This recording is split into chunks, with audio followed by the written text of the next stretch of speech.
The Absolute Universe is getting its very first event, and a lot more was announced at ComicsPRO 2026.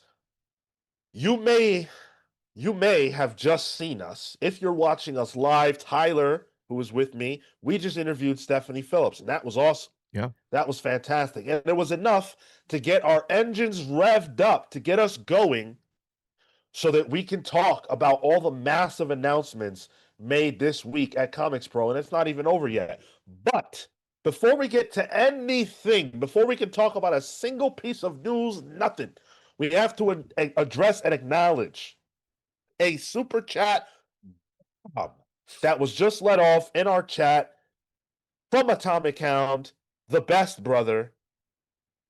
Thank you so much. 100 comics bucks. Atomic Hound dropped. I think they're called bones from Atomic Hound. Bones. Yeah. As of this AM, the Pals episode February 14th stream had more views and likes than the competing Thinking Cynical. A small win, but worth celebrating. Community, please do your part as you always do. Like, sub, and share. Let's continue to grow this gem of a community. Much love, Atomic Hound. Much love right back to you, Atomic Hound. Thank you so much. Really, you're a special, incredible person. Love you. And you make what we do so much fun. I'm not saying, right, that there's any sort of there's no rivalry or anything like that, right? No. But I'm not gonna say that doesn't make me a little happy. I guess what it makes me happy about more than anything, because I don't know that person, right? Yeah. What makes me happy is that people are choosing good community and positive, honest conversation, not warped in one way or another. Genuine, honest conversation. A little bit of a melanated conversation. Little bit. Thank you guys so much. Thank you. Thank you, Atomic Hound. Really appreciate that, brother. And I hope that Mrs. Hound is okay with what you just did. I have to imagine there was a serious budget meeting that led to what you just did right there. And also, if you guys, because some people are mentioning in the chat, if you notice, we're one light this week. Marco was actually sent out on a mission, so he couldn't make it. We told Marco he needed to listen to the entire discography of 50 Cent after Thursday. So he is finally listening to Get Rich or Die Trying in Jamaica, Queens, on location, outside, using a Walkman. So that's, if you find him in Jamaica, let him know hi, but that's where he is. Walkman, my man got the boombox. Oh, out loud too. Out loud, busting it. Love that. Good for Marco.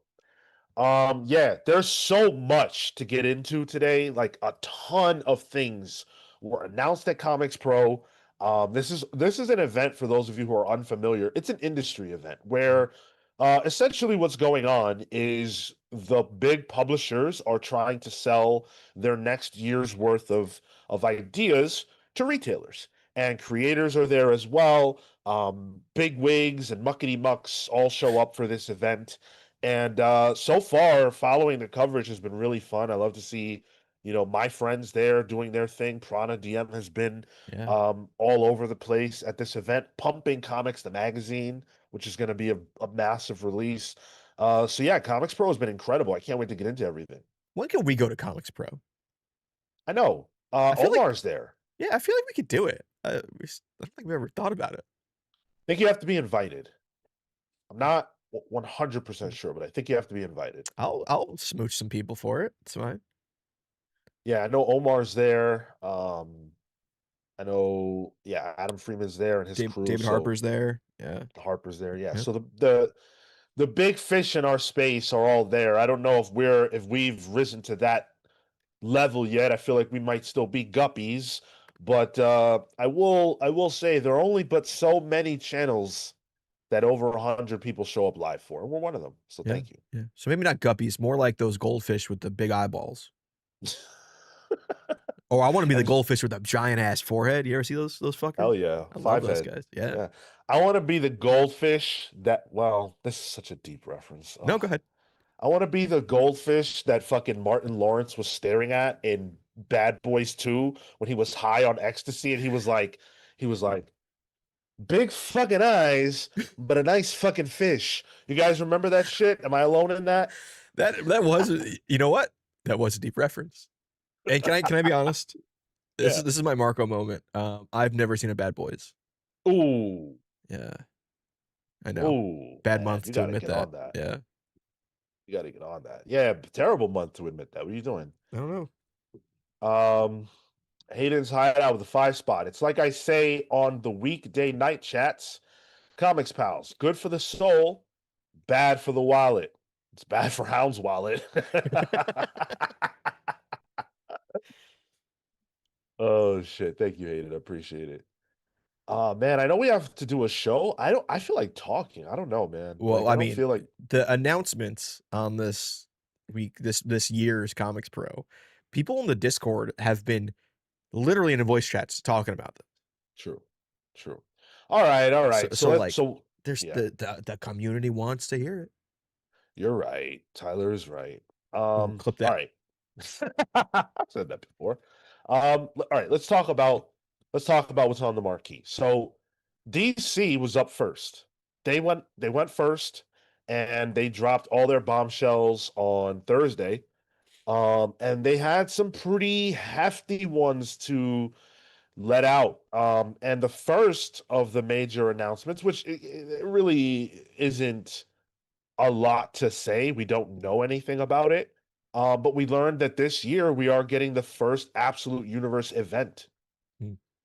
Um, Chris Conroy, who is the editor of the Absolute books, who's been receiving his flowers a lot of late for the success of that initiative, said, quote, it's the first Absolute Universe event. This will be in Q4. We're going to do it our way, the absolute way. This is going to be easy to understand. It's going to be easy to get on board. It's not going to disrupt the stories. You're not going to have to explain the new apps to a new Absolute customer what a crossover is. This is going to build the universe in the same way that Absolute Evil, we got an incredible book, Absolute Green Arrow, out of just a one shot. You'd be very excited to see what we can do with the canvas with a full event miniseries. Okay, it's an event miniseries, so it will be its own title. Absolute. What can they call it? Absolute power? No, wait. Didn't they just do that? Yeah, they did. Yeah, they did. Okay, so not that. Corrupting Uh, absolutely. It's gonna be absolute, and it's gotta have absolute in the title, right? This is every title has absolute in it. Absolute Justice. Yeah, maybe. Them taking Yeah, on the Justice League. yeah. That makes sense. Uh, Typical Spider with a 4.99. Just started reading Remender's Agent Venom and love it. Right on time for the announcement of the Venom animated movie. Venom animated movie. I haven't even heard about that. Yeah, the Final Destination guy is gonna be doing it for Sony. Oh wow, Yeah. crazy, Which Venom crazy. is the question? It's got to be Eddie, right? Yeah, Yeah. yeah. Thank you, Typical Spider. That's a great run, Agent Venom. Oh, love it so much. Richard Logan says, I got to make a live show for the first time. By the way, you guys need to upload your shows on Spotify. It's easier to listen to your shows when I'm driving home from work. I thought we were on Spotify. We are. We are. Yeah. Yeah, we are. Maybe Not there's not the something video wrong though. with The the. video is not. The audio is. Oh, thank you to whoever just said that I got to get the GOAT game up. Neon Knight. Thank you, brother. Thank you. I mean, Hound already. Yeah, I am not on my game. Thank you. Uh, the, fuck Tyler talk. the GOAT game is going to be fun because the wheel of participants is very small. We might as well just flip a coin at that point. But I guess we need a third option for the both of us, for Sean and I, to do it.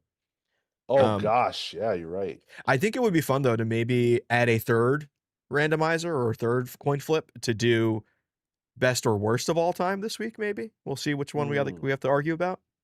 That's fun. Yeah, because you and I know our shit, so it's not. I None of us are gonna have to Google anything. I say that, and then we'll get one of the ones I put in there that even I don't know. Yo, CW Gordon, stop your shit right now. He said no coin flipping from Sean. You got Bro, a coin on you right now?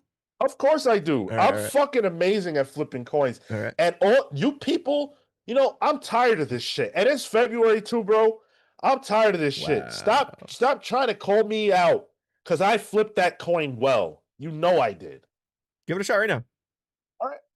Watch. I'm gonna bust. I can Right in the bust middle, out. right in the middle of your face, because you do have a smaller frame. Okay, I, there you go. Yeah, yeah. no Okay, all problem. right. No sus Perfect there. flip. Perfect flip. No, come on now. No, come. That had No, flippage. that was good. That was good. That was good. That Yeah. had flip. That spun. Oh, Fuck oh. off. People saying you CW people. Gordon. Oh, again, the you Stop it. people chance. Oh no. Yeah. How dare you? How dare you? Typical Spider with the 199. Tom Hardy is involved supposedly. Well, good, I guess. I don't know. I've only seen the first Venom movie. Good. I think I tried watching the Carnage one, like on a plane, and even like if you can't get me to watch a movie on a plane, that's bad. That shit is dog water, bro. Yeah. And I was hyped I because would. I love Carnage. I'd probably drink dog water first. I would too, and I've seen it already. I would Yeah. drink dog water over seeing it again. Typical Spider with the 199. I got to look into funding a book club. How? Whoa, bro. First of all, thank you for the suggestion. I so appreciate that you even want to do that. And if you do decide that you want to do that, make sure you talk to us before you do it. But here is the link. Just put it in the chat. Yeah. And so what? Monster NA said that was an AI coin flip. Stop it. Stop it. I did. You did have an extra finger there, Sean. What was that about? Huh. Stop it. Huh. Did we ever share? Roll it back. Did we ever share? I don't think we ever shared it. That fucking no, we didn't talk about this on the air. Marco made because there's a reason. Marco made a fucking AI image of me. This was after the Victor Dandridge argument. He made an AI image of me dunking. Yeah. And the first one looked nothing like me. It looked like Marco typed in black man dunks. That's what it looked like. Yeah. The second one, though, it looked like me. It looked like me, but not. And that is the most disturbing thing I think I might have ever seen. Yeah. And then that's why Marco's not on the show anymore. We kicked him out for AI usage. Yeah, it's a wrap. Yeah. It's a wrap. No more. Okay, sorry, I gotta calm down. All right. Absolute Universe event is coming. I think it's kind of funny.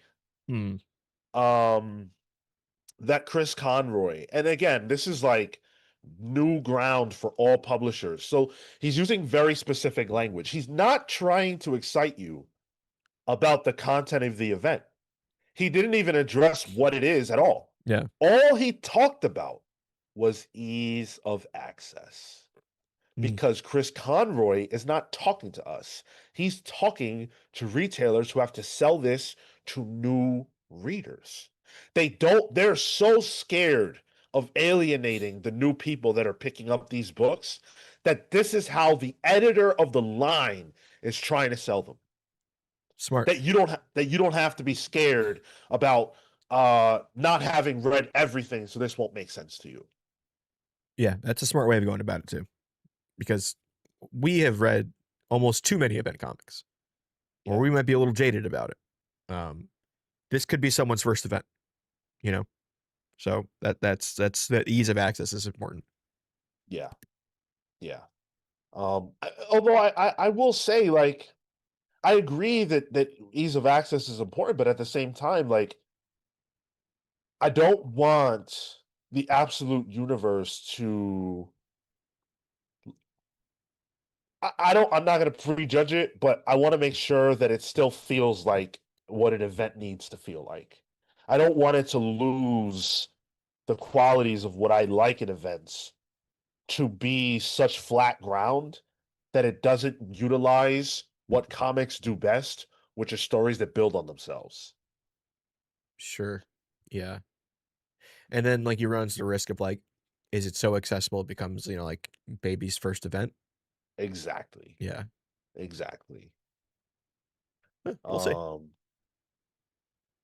We don't even know creative team. We know nothing about it. Yeah. We don't know creative. We don't know anything at all, which is exciting, and I'm fine with that. Like, I don't need to know anything right now, especially if it's quarter 4. We're in quarter 1. Yeah. Like, I'm good. Do you think? Okay, here's a hot take. Do you think it could be DWJ on art? No. You think it's got to be one of the core artists? I don't think that either. I don't think the only reason why I don't think it would be him is because I don't think that he's Fair. Yeah. really trying to draw anyone's words. Yeah. That's fair. He's trying to do his own thing. Now, would I read a Daniel Warren Johnson written and drawn event? Yeah. Yeah, But absolutely. yeah, but I think it's safe to say Snyder's doing the event. I think it ought to be. Yeah. Yeah. I think he should be the one. Who do you get on art though? Because I don't think you can get any of the artists who's currently doing an absolute book. Yeah, their schedules are tight as is. I mean, Yeah, there's a lot of guest artists on Batman right now. I wonder if that's because Dragotta needs time to do something else on the side. I it's a think if good there's point. any creative team that you need to take, you just pick up and put into an event, it's Batman's team. I don't know if I love Nick Dragata's art. I don't know if it's event art. I don't know. I Mm, don't know. I don't even know what I should expect from an absolute event. Like, how should it look? it's true. Yeah. Is it all inexplicably Dan Mora again? You know, Right. Well, that which wouldn't like that wouldn't be what I want me necessarily. neither. I wouldn't want that either. So yeah, I don't know. I Yeah. don't know. Chat, what do you guys think? Help us out because I really don't know. CW Gordon says Mattia or I walk. Hell yeah. Hell yeah. I would love that. Last Young Ren Sam makes a good point. To be fair, Al Ewing wrote Absolute Evil with a new artist, so it should be fine. No, That's true. that's true. And if it was Al, I'd be super happy. I would be too. Yeah. There was some Al shade on the Twitter this week. What? I know. They're For what? writing. Yo, It's I just like he's hope. one of our best writers in comics right now. Let me okay, we gotta make that right now. And I know our audience is not, you're not the ones, but Al Ewing would have been one of the best, right? He is one of the best writers we have. Yeah. But that would have been true in any era. Yep. Any era. You throw Al Ewing into the 80s wave, and my Oh, man is cooking. he would be thriving. Not even from just a comic standpoint. I think him being able to like be there for like the music scene, I think he'd love it too. Well, oh yeah, his Yeah. life would have been Yeah. Oh, he would perfect. have loved it. Yeah. Like, he would have been in his Yeah. era.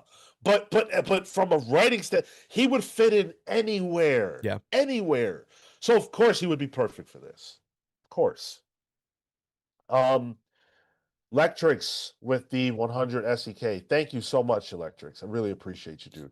I don't know why, but every time I buy a super chat, I traverse an invisible number of words that raise the money to post it. I don't know. Sometimes I just type more words than I need to make my point. Okay, he doesn't finish point. Thank you, Electrix. Really appreciate you, brother. And Electrix does a lot more than Yeah. funny super chats on here. He's a big part of our Discord. Like our channel, our show has a like a second life on our Discord server. It's crazy. Yeah. A lot more global too than just the two of us, which is awesome. Hell yeah. Typical Spider with a 499. Carnage uses himself as a USB drive in Venom 2. The film is cinema. In 3, Venom goes to a casino and gambles. I appreciate the consistency to stupidity. Appreciating the consistency to stupidity. All first, hard to say. Secondly, good combination of words. I like that. I like it too. I can't go there with you, bro. I can't. That third movie was crazy bad. Like, whoa, like it had nothing to say. Anyway, I reviewed that movie. Is that the one I did alone? No, I think Carnage is the one I did alone. It was the Oof. only thing I've ever done alone that lives on the channel, and it was fucking terrible. Not my review, maybe it was, but the movie Is it was. still on the channel? Yeah, should be. Southside Ronin with a 2-spot. Absolute event drawn by Evan Cagle would kill. That's Yeah, I could see that. I love Evan Cagle, but that's a big like mission objective to give to somebody who's only done 2 comics. I agree. I agree. I'd like to see him on an absolute book for sure though. Yeah. I could see that happening, but it sounds like they might be taking a break. I don't know. Yeah. Shub Patel says the artist I would love to see for the event is maybe Dexter Soy or Raquel Jenin. But Oh. if we need someone who's on the absolute styles, maybe Chiquetto, unless he's exclusive. Chiquetto. Is it? I love all those names though, for sure. And I wouldn't be mad if it was Dexter Soy or Jenin, but I just don't know if they're the vibe for the absolute universe. But I don't know. I really don't. Truly, I don't. Um, but yeah, so we've got that announcement, and that's cool. There's not a lot more to say because we don't know more, but there are a bunch of other things that DC talked about. And so let's get into that. We got more details about Absolute Green Arrow, #1. So this is what Chris Conroy had to say. The Green Arrow is not dead. A serial killer called the Longbow Hunter is hunting down the billionaires responsible for Oliver Queen's death. Nobody knows who the Longbow Hunter is, but it is down to Agent Dinah Lance to find out. This is a slasher horror series. So Absolute Green Arrow has a completely different look and framework than what we thought when this book was first announced way back when. I feel like Absolute Green Arrow was announced like a year and change ago. It was a Um, while. Yeah. yeah. But we all assumed it would star Oliver Queen. Then we saw the fucker die in Absolute Evil, and then we thought, okay, it'll just be a flashback book.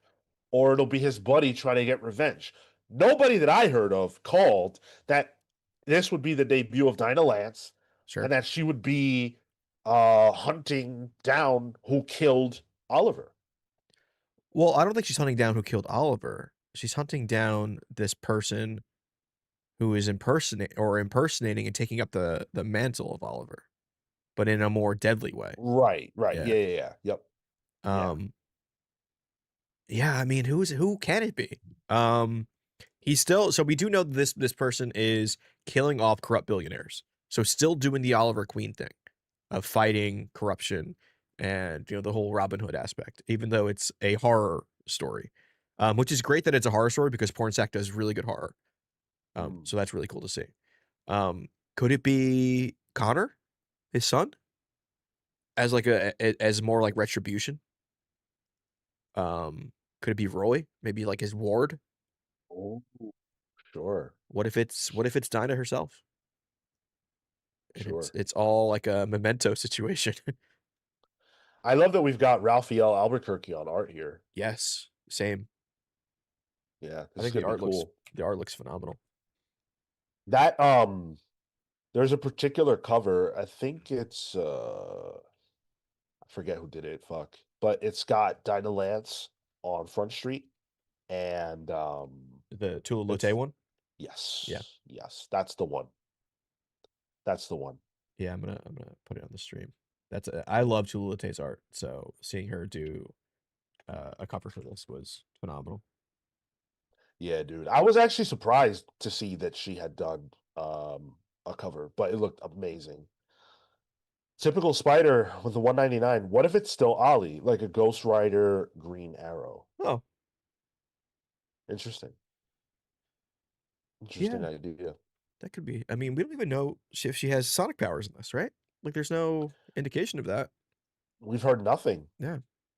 Yeah, we've had nothing. So yeah, that's the cover. Oh Yeah. my God. That is the cover. Very Florence Pugh. Yep.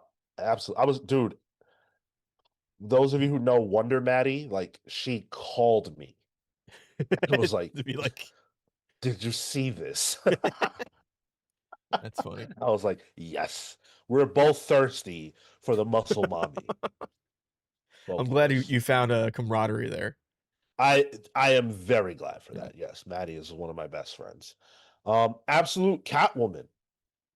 We got a little bit more detail on this as well. We've known about this for some time. Che Grayson and Scott Snyder are going to write it. I put Scott's name in quotes because I think this is one of those situations where He probably came up with the plot, the framing device, whatever, but I don't think he's putting pen to paper on this one. I think this is all Che Grayson, and his name is there to sell the book. And that's a good thing, not a bad thing. Bengal on the Oh, art. Holy fuck. I love Bengal. It's funny. The first introduction I had to Bengal was the first Overwatch comic. He drew a Tracer origin story for like Blizzard. It was like a digital one, and then it got collected by Dark Horse. And I was like, man, this guy's fucking good. And then ever since, anytime I see Bengal on a book, besides that Remender book, because I didn't really care for the story, but That's I the just love glory. Bengal's art. Yeah. Bengal's a beast for sure. This is what Chris had to say. Selena Kyle on the run. It teaches you about her missing years and the time after she left Gotham. You're going to see the crews she ran with. You're going to see how she came up, how she made her fortune, and you're going to see all of the people that she pissed off along the way. This has incredible, incredible art by Bengal, a progressive motion spread, and just packed with character, packed with surprise, absolute universe reveals. You had me at progressive motion spread. Yeah, what's up? What does that mean? I That's don't know. fucking crazy. I'm excited for this one. I think Absolute Catwoman is the most exciting absolute thing on the immediate horizon for me. Yeah. Yeah, I think that's fair. I like Che's work too. So, Well, she's been great in Exquisite Corpses. yep. That whole So crew. And yeah, Pornsack also part of that crew. yep. Tyler has a an interview with Che and others, but that lives on our channel from Comic-Con if you want to check that out. It was Che and Pornsack. Yeah. Yep. That's crazy. Which is, Common sense with go ahead. I was gonna say, it was so hard to try not to pry information about Absolute when the objective was to talk about. Those kinds of interviews are so tough. I'm never able to do them. Like I'm going to ask you about what I want to. I can't help it. I remember they fucking had we had to interview. Well, we didn't have to. We wanted to interview Garth Ennis, and they were like, "Oh, Yeah. don't talk about the boys." And I was like, "So the boys." Um. Anyway, common sense with the 199. Deadman and as absolute Green Arrow possess possessed corpse. Jesus Christ, I'm struggling. Possessi. I thought it was French. Possesse. Possesse. Yeah, so the absolute universe has some exciting things on the horizon. Just this is gonna be a fun year for it. Do you think Absolute Green Arrow or Absolute Catwoman's gonna have more covers for that first issue?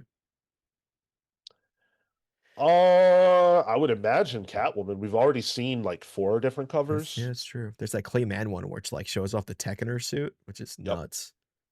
Yeah, I'm glad you brought that up because I'm actually not that into the cover A. Which one is cover A? Can you tell me? Is that Yeah, the Bengal one? cover A is the one Okay. where she's kind of falling with Yeah, the yeah. yeah.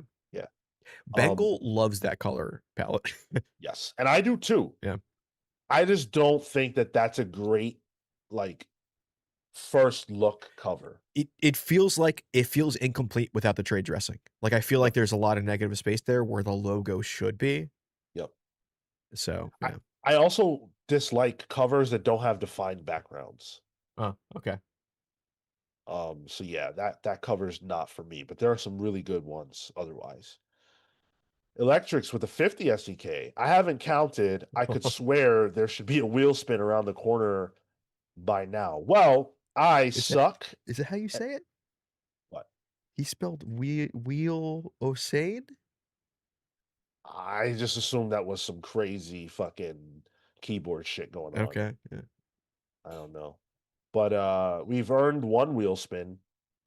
We have. And unfortunately, because I suck at this, the GOAT game wasn't up yet. The counter wasn't up yet. So we're only at 3 out of 10, but you guys have done more than that. And that's not even counting the super chats you dropped on us during the Stephanie Phillips interview. So It's true. Yeah.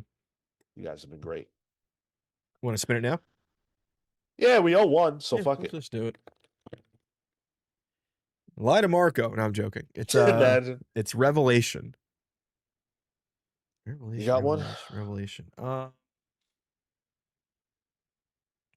I gotta write these down. I Yeah, had, yeah, I got, yeah. I sort of have one. Yeah, I have one. I used to do I don't think I've ever talked about this on the show. I used to do written comic book reviews and, like, I guess op-ed pieces on a website before the one that Sean and I worked at. I I used didn't to know that. I used to do it for, what was it, like, popculturenews.com or something. It was, like, fresh out of high school, writing these reviews for these books, and, they were not good. They were not good, but I really appreciated that as, like, an entryway into, like, being able to put my thoughts to something coherent instead of the mishmash mumbling that was my thoughts, and it was from there that I eventually got to the site that, Sean and I worked at.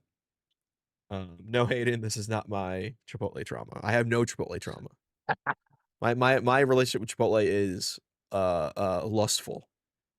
Um, Oh shit. I love Chipotle, man. They got the what do they got right now? The chicken al pastor. Oof, oof.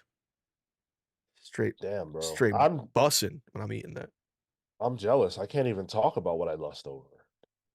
Uh, that's all right. Well, if we get another wheel spin, Oh, goodness gracious. Yeah, that could be a wheel spin. Um, there were a bunch of next level announcements as well. And DC has not been shy about telling us that next level is going to have some heavy hitter books, and we got quite a few announcements in this vein. They actually showed us a neat timeline. I love a timeline me for some too. reason. Yeah, I love a timeline. And so we did get one that includes the 2026 slate of next level books. I can't say that these are all the ones. I have no idea, but we know some creative teams. We've got the books on docket. So they showed off Legion of Superheroes, which we obviously know Joshua Williamson is doing that. yeah. Uh, But Go ahead. I was gonna say, but Legion is pretty early on. It's the first one here, and Williamson always made it seem like it was far out. Well, yeah, because when we were talking about it, right, that was last year. And if Yeah, it's it's coming true. out in September or in summer 2026, that's a long ways away for him. I guess that's true. Yeah, yeah. In my mind, I always thought it was even longer than that, but yeah, that makes sense. We've also got Jonah Hex on here, which doesn't have a creative team Nope. associated with it yet, at least not for public consumption. Um, Batman Shadow of the Bat, which we don't know anything about. Um, Teen Titans, which has a creative team attached.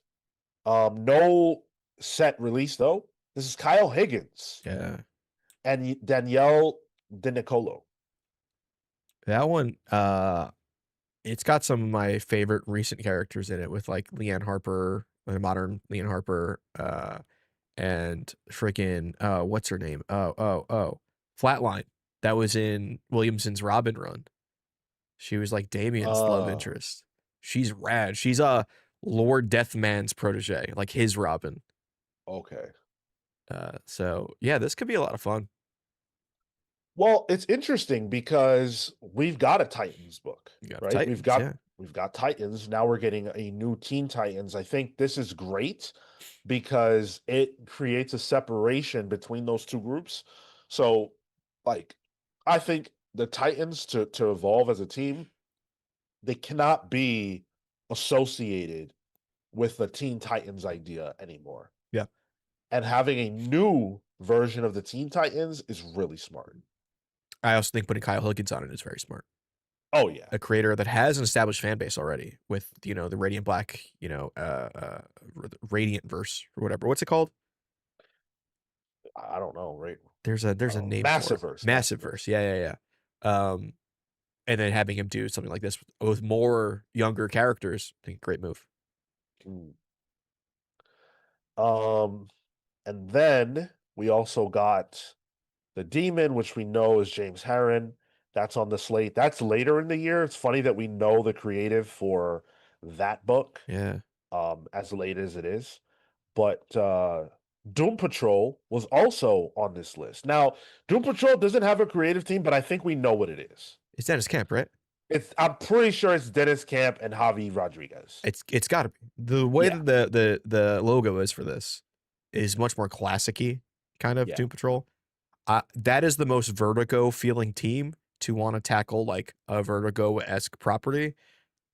If it is Dennis Camp on Doom Patrol, that's like my fan cast of the book I would want most before this was even a possibility. Like I would have blind picked that for you.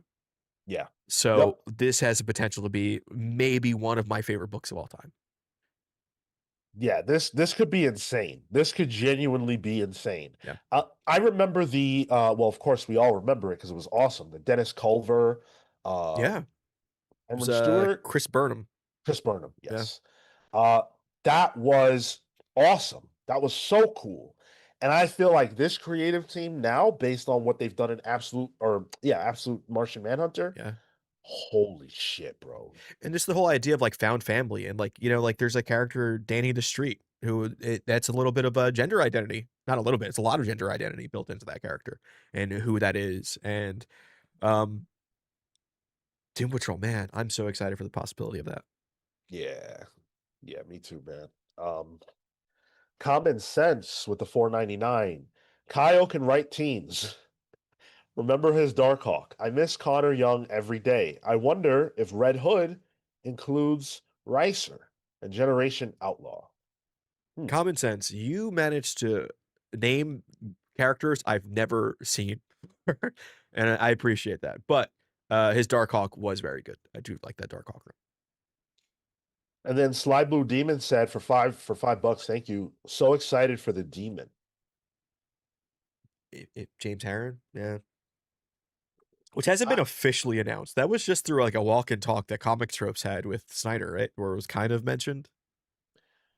I'm not sure how we know this, but I feel like we know it. I don't know. I gotta say, seeing Jonah Hex on this list too. I guess that was sort of announced at one point. I don't remember it. Snyder talked about it. Spoiler, yeah. But hell yeah, I love Jonah Hex. I don't, but bring it on. Like what's exciting about this era is that from what we've been told, creators are choosing books that they want to work on and working on them. So if you're telling me that whoever's going to be the creative behind Jonah Hex actually wants to be on the character, that's a reason for me to buy the book. Not, oh, I just love Jonah Hex. No. What if Jonah Hex is the book that Camp and Rodriguez are on? Fire, bring it on. I would love that. Yeah. But we got the Deadman. That was an announcement, and it's coming in June. W. Maxwell Prince and Martin Morazzo, the creative team behind Ice Cream Man, bro. Come on. Again, Deadman, not a character that was even mentioned before. Yeah. So this literally came out of like left field for me.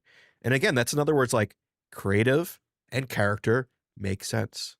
Mm-hmm. Also going with the Deadman, great. It's like the Swamp Thing. Here's some really fucking good copy that DC put out. Deadman makes his DC Next Level debut in this haunting new series from the acclaimed team behind Superman, the Kryptonite Spectrum, and Image's Ice Cream Man. W. Maxwell Prince and Martin Morazzo conjure a story only they could about life, death, and everything in between. Replete with paranormal activity, possessions in between, of other poignant peculiarities, possessions, and a profusion of other poignant peculiarities. Woo! That's a mouthful. That's more P's than we use. Yeah. And we're the comics pals. Pals, polls, pals, previews. Yeah. We can't stop. We're P crazy. Barbara Gordon Breakout is another book that we've known about, but now has a creative team attached. That's fairly exciting to me. Mariko Tamaki with art by Amanse Nahuelpan. Sure. Barbara going to jail. She done broken bad. Damn. She going to jail. They're locking her up. Man, guilty for your crimes of being a snow bunny.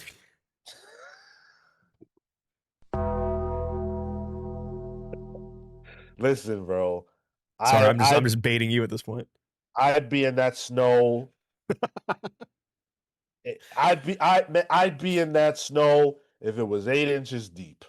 You'd be like Al Pacino in Scarface. Yes, I would. Yes, I would, and I know exactly what you mean. Mariko Tamaki is super talented, man. Yeah. You read her She-Hulk stuff, right? No, that's one of my blind spots for her, actually. Yeah, Oh that's my the gray God. She-Hulk, right? That's my favorite She-Hulk run. Really? Yes, because I'm not a true I'm a fake She-Hulk fan. Not like a I love Burn her. fan with all the fourth wall breaking and all that. Yeah. I don't love all that. I love her look and she's super fun and everything like that. But when Mariko took her and made her more serious, I was like, okay, she's traumatized. A traumatized She-Hulk. I relate. Traumatized from Civil War 2, right? Yeah. Yeah, same. But Oh my no, goodness. Tamaki I think is really good. Tamaki's run on Detective Comics actually was very, very. It was I think concurrent to Tinian's Batman, I believe. Mhm. Um, yeah, her Detective run is just a ton of fun. Yeah. And for those of you curious, she gets locked up by Vandal Savage in Supermax, which is a personal prison that he has.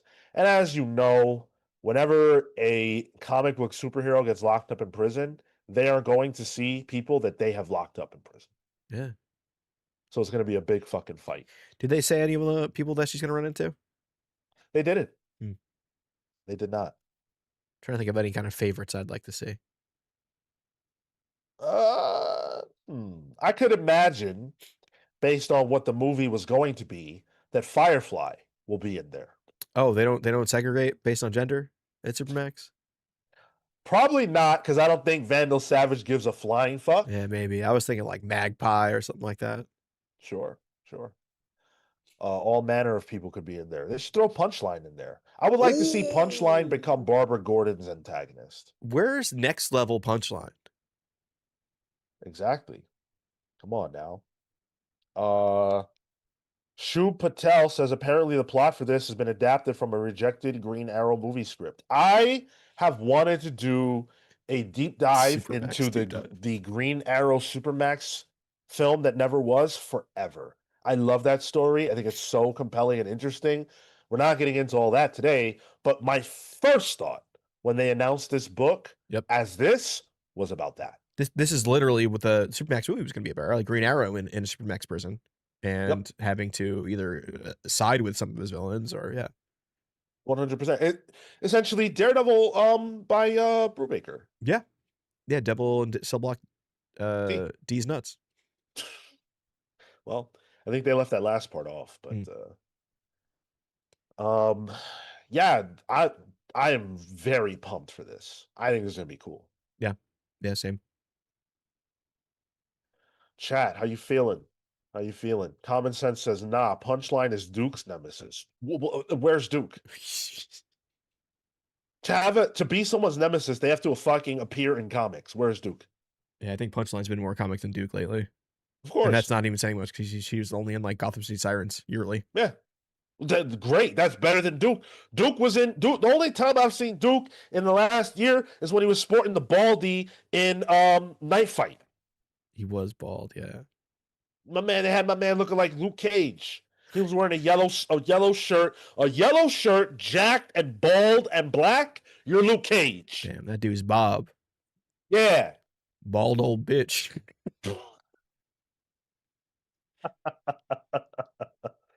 Come on now. Come on now. So yeah, next level's looking exciting, but DC didn't stop there. Because at ComicsPRO, they talked about Vertigo Wave 2. And Chris Conroy, the man behind Absolute, is also, gasp, the man behind Vertigo. Wow. And so he came to ComicsPRO to share some more Vertigo announcements. Some of these we knew about, some of them we didn't. But here we go. 100 Bullets, The U.S. of Anger by Brian Azzarello and Eduardo Riso. They're bringing back 100 Bullets. You ever read it? Nope. Me neither. But that is a creative team that I have read elsewhere, and I've loved that team. So Yeah, yeah, dude. I would love a reason to read 100 Bullets. Like if it was a sponsored book club, that would be ideal because I don't know when it's even gonna come out. did you ever read their Dark Knight graphic novel about Paul? Like it was no, maybe it was Paul Dini. It was Riso art on a Paul Dini book about Paul Dini's life after the animated series. It's weird. Ah, Very good book though. okay. Um, yeah, this is exciting to me just because I would love to try 100 Bullets, and so I'll probably pick this up, even though it is a continuation in some degree. It'll be launching in July. So yeah, it's set in 2026 in real time. So that's interesting. Real time. Okay. Hopefully not as real time as the Ultimate Universe. Hopefully they're not going with that gimmick, the month to month gimmick. We also learned about Fanatic by Grace Ellis and Hannah Templer. A woman's obsession with a comic book spirals into a deadly parasocial fixation on its creator. That sounds really good. Yeah, that's something I'm really interested in. Yeah, I think the cover is great too. Yeah, Just yeah, that's tight. the face kind of shrouded and put like total fear and just eyes, looking like Shaggy in a closet. You know. Yeah. We also learned about Black Tower, the Raven Conspiracy. This is a book we already knew about. Rob V and Mike Perkins. Wizard spies in the UK navigate a global Cold War over sorcery, revealing a hidden world of occult power. Hmm. The Swamp Thing team. I'm in. That's a Vertigo team if I've ever heard one. Yeah, yeah. Um, yeah. No, that's based on like I don't even need the synopsis. Like I'm gonna check it out based on the creative team. Mhm. Yeah, for sure. I mean, for those of you who have never read Vertigo before, these books are going to be the kinds of things that the big two just have not made space for, outside of like the Icon imprint and certain little things like that. They haven't made space for really in forever. Um, and so these are going to be basically indie titles published by DC. There's no reason not to jump in. You love these creatives, and they're telling, original IP stories. We learned about Necretaceous by Tom Taylor and Derek Robertson. Scientists attempt to time travel to stop a zombie virus only to land 66 million years in the past among dinosaurs. They worked on Deceased and The Boys. Derek Robertson worked on The Boys. Yeah. Um, this sounds like a Tom Taylor ass fucking book. Derek Robertson went from the boys to the bones here with these zombie fucking dinosaurs. It seems like real premise first, like, oh, here's zombie dinosaurs. But then Tom Taylor putting in like, oh, the humanity of it to flesh it out. Wild cover though. Common Sense says, is Jonah Hex in the past or present? Because I personally want a comic on Cinnamon the Second from El Ciclo. She's born in the present. They named the kid Cinnamon? Bro, we don't know. We don't have any additional details. They haven't told us anything about Jonah Hex. I can at So least say it probably has Jonah Hex in it though. that's a safe bet. Yeah. Yeah. So That's a maybe safe not bet. Cinnamon. Southside Ronin with a $5. I have to get this out. Boss battle fumbled by not using the whoopsie guy in the issue. 100 Bullets is a must read. Much love from Chicago. Thank you, bro. I was thinking the same thing. Honestly, like I was expecting like just a little cutout, like ooh. But that's exactly the kind of thing that boss battle issue was missing. Like it just didn't feel like it went hard enough. Or fun enough. Yeah, well, it wasn't fun enough. It wasn't Yeah. nearly as fun as I thought that kind of idea would have been. I want to see Plastic Man turn into an arcade cabinet and try and drop on someone, That's a hilarious fatality. Right? And like granted, he probably misses because it's a DC comic, Exactly. but it's an Easter egg. Exactly. It's fun. Um, Ivy Moon's been a channel member for 16 months. Thank you so much, Ivy. Fanatic Writer wrote Lumberjanes, so I'm excited about Oh, that. That's right. Yes, yes. yo, I loved Lumberjanes. I never checked that out. I That never was checked real it good. out. That was when Boombox was the thing, I think. It is toasty. It is toasty. You guys are right. I always thought it was It is whoopsie. toasty. It is toasty. I always heard it that way when I was a kid. You got the intonation right though. Well, yeah, because I grew up hearing that shit every day. I used to play Mortal Kombat every day when I was like 4 years old, 5 years old on Sega. Was that your fighter game of choice? I'm a Street Fighter guy, Uh, but um, I love Mortal Kombat as well, and I used to play that with my dad a lot. it's funny. Um, I never played those. My two fighters were Power Stone, and Soul Calibur. you're 34? Will be in June. Yeah. Okay.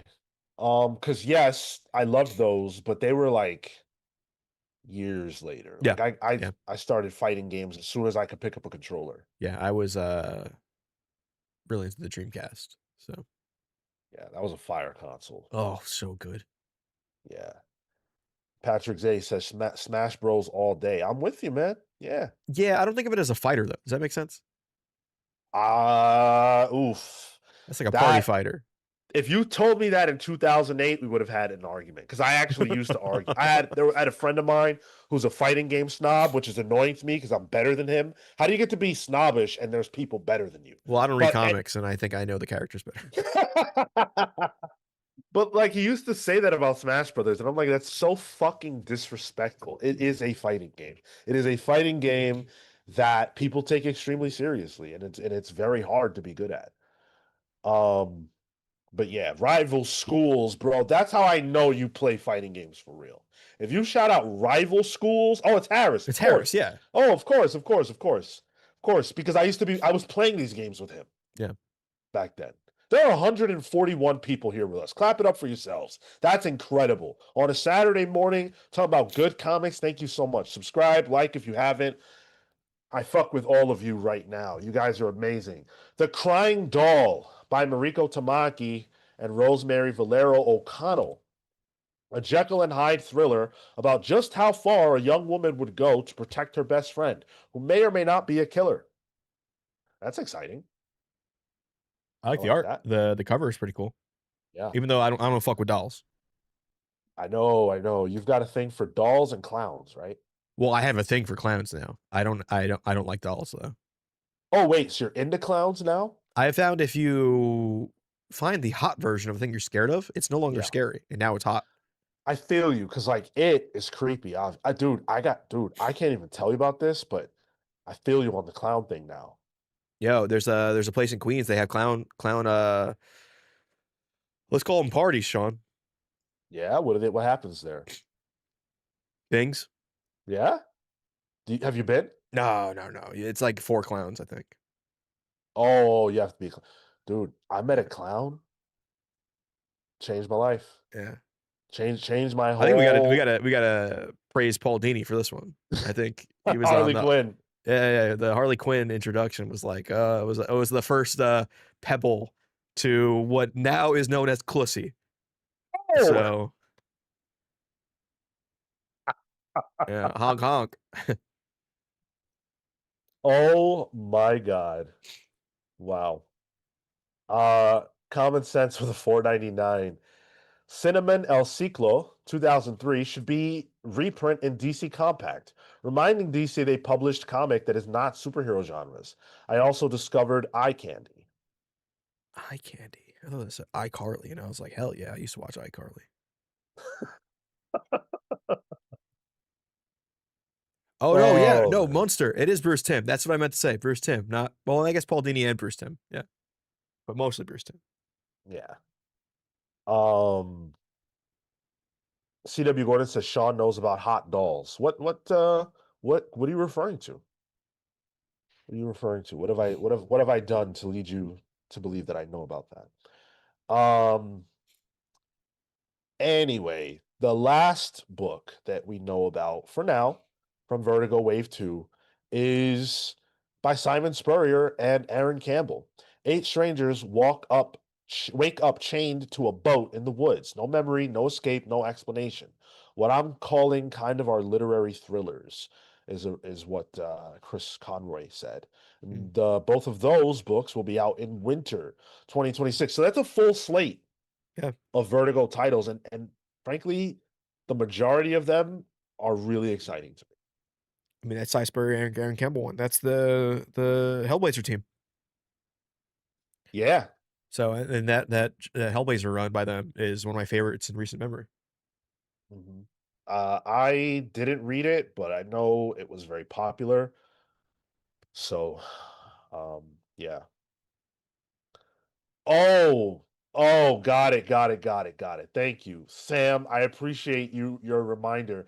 I say shit on this show that I don't even remember what I said. Sam said, "Let's just say you had a friend that knows dolls," and you're right. Yes, you're right. I do. Man, I am super excited for Vertigo. yeah. Yeah, this is gonna be the shit.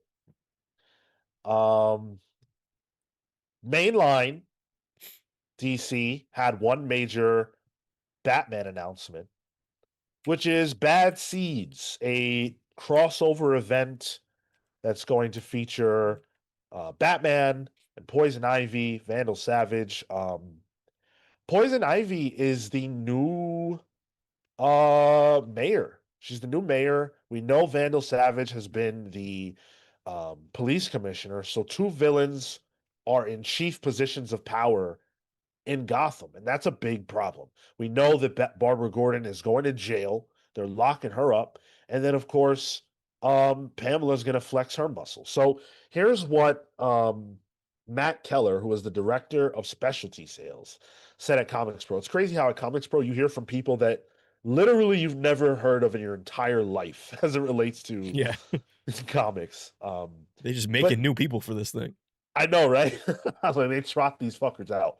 Like David Gabriel was all over the stage on the Marvel side of things, and I know David, but Yeah, he sounds like an 80s musical artist, you know? yeah, for sure. Matt Keller said, "We talked about the success of Absolute Batman, but I don't think you can understate how incredible the regular Batman title has been selling. Just killing it. Every single issue is amazing. I'm not sure you've read the date night issue with Bruce Wayne.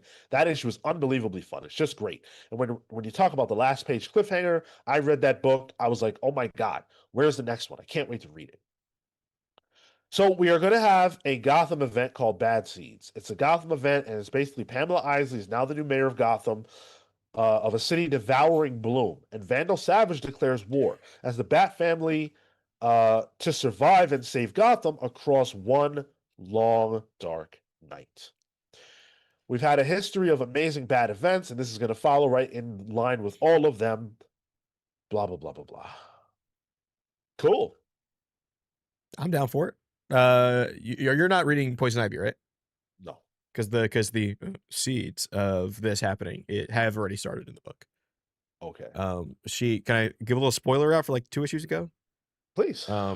She publicly kills a billionaire in Gotham by accident, but somebody was recording it, and she gets viral online for it, and people actually side with her. She's in prison currently, but now the people in prison who it looks like Great White Shark might be her like chief of staff or something. But there's a growing sentiment that's like she's like our guy in Gotham because she's against these people in power, and her and Vandal Savage also are like butting heads. So there's issues there. Interesting. All right. Well, I'm a little burned, to be honest, by the last Gotham event we got. The Gotham War. Yeah, that was rough. So I'm having trouble generating excitement for this, but we'll see. Could be good. Yeah. C.W. Gordon Um, says, "Give me Killer Croc, head of sewage and sanitation." I like that. Unreal. Yeah, that's actually all on the DC front Cool. that we're going to get into. End of episode. Cool. See ya. Back it up. Oh no. Oh, Oh okay. no, you're not getting off that easy, Tyler. Not that easy. We've got a lot more to talk about. There's some non-big two stuff that we're going to get into, Image in particular. Dark Horse has a really great announcement that I'm excited about, and then a whole boatload of Marvel content. Huh. And I use that word highly deliberately. Huh. Yeah. So we've got a lot more show to get into. Chat, how you feeling? You fucking with us? You still feeling it? What are you thinking about DC's announcements? I want to hear. I want to hear it. How are you feeling about what DC had to say at Comics Pro? Are you excited for Next Level? Are you excited for Vertigo? I know Vertigo already has Bleeding Hearts and End of Life out. How are we feeling about those two releases? I was not high on Bleeding Hearts. I haven't read End of Life yet. Tyler, you read End of Life, right? I have, yeah. How was it? It was fun. It's very Kyle Starks. So if you like Kyle Starks, I think you like it. It has a whole crime syndicate that all wear different animal masks, which fun. Cool. I like that. I like that.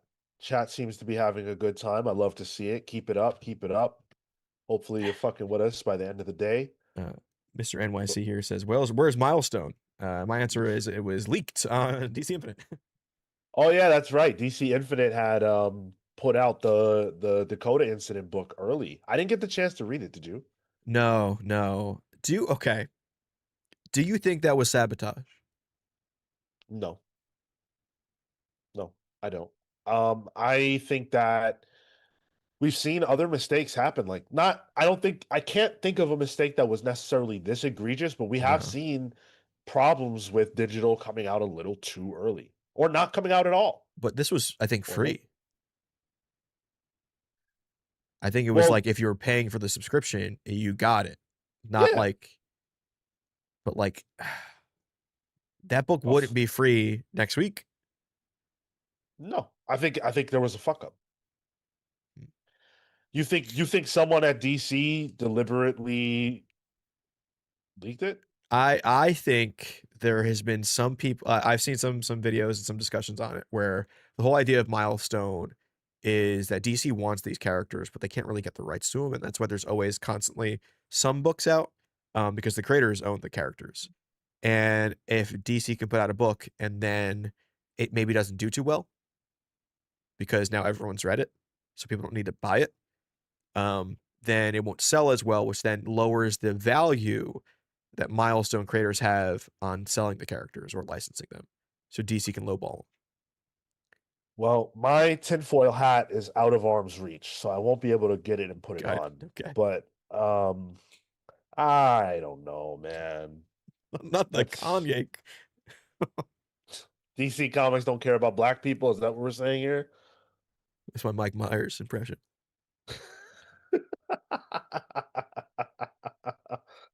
Oh man.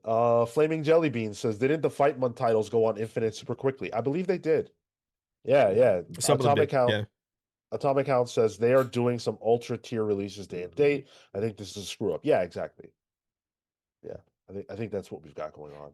It's unfortunate though. Is it? I think so. I think there was at least some real big fan at least on social media momentum to kind of get people to buy the book. Well, you've got to have an account to buy it, to read it, right? So, and most comics readers are physical readers. So I highly doubt this will impact the sales of the book. Oh, I mean, like the Pirates also got it right away. So Fuck them. They're not buying it anyway. I don't sure. care what anybody who doesn't buy comics does. I think that this book will sell well if people are into it. And I planned on buying it regardless. So hopefully you guys show out for that, the Milestone book. Yeah, go get it. Grayson Red. Hey, what's up, Grayson? You guys got to make sure New York Comic Con, you see us, you come say what's up. Grayson was one of the people Oh that yeah. came up to us. Yeah, he's a good brother. He says, "Got to buy this Milestone book next week." Yeah, of course. Please do. Please do. And I agree with Wolf. The pirates weren't going to buy it anyways. Yeah. And if you pirate comics, you pirate comics, whatever. I'm not judging you, but I'm just saying that like that's outside of our purview. My counter argument is also the sales have already happened. the comic shop has to buy them. Exactly. Yeah. Exactly. So, before we get into the rest of this meaty program, Ooh, Schmeat. hell yeah, you guys know we put the Schmeat out at 10:15 a.m. Eastern over here. That's what happens. We put that shit on the table, we serve it up early right for you, and you guys gobble it up. You show up every Saturday.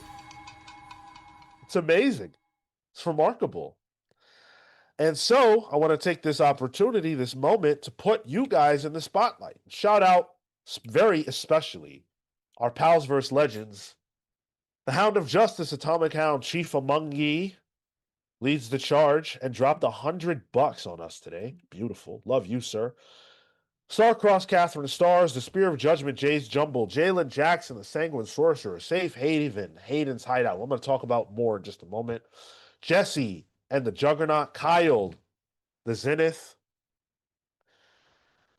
Whew. Panda v Panda, Ted Wong, Adam, Soulless Smith, Sam, the Last Young Renegade, Blur, Jekyll Jose, Entertain Me, Peter, Living Lightning Electrics, Just Unseen, Shalom, Paladin, Warburg, Jamzilla, Cosm, the Andric. You guys are all phenomenal. Thank you so much for the support.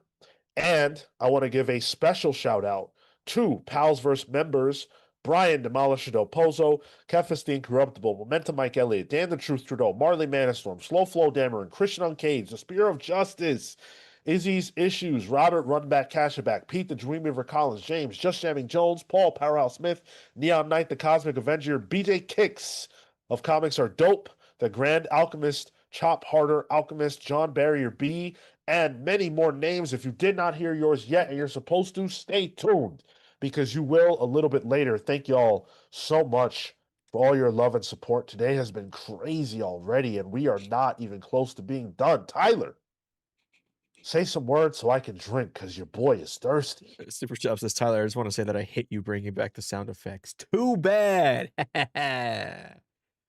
You know what?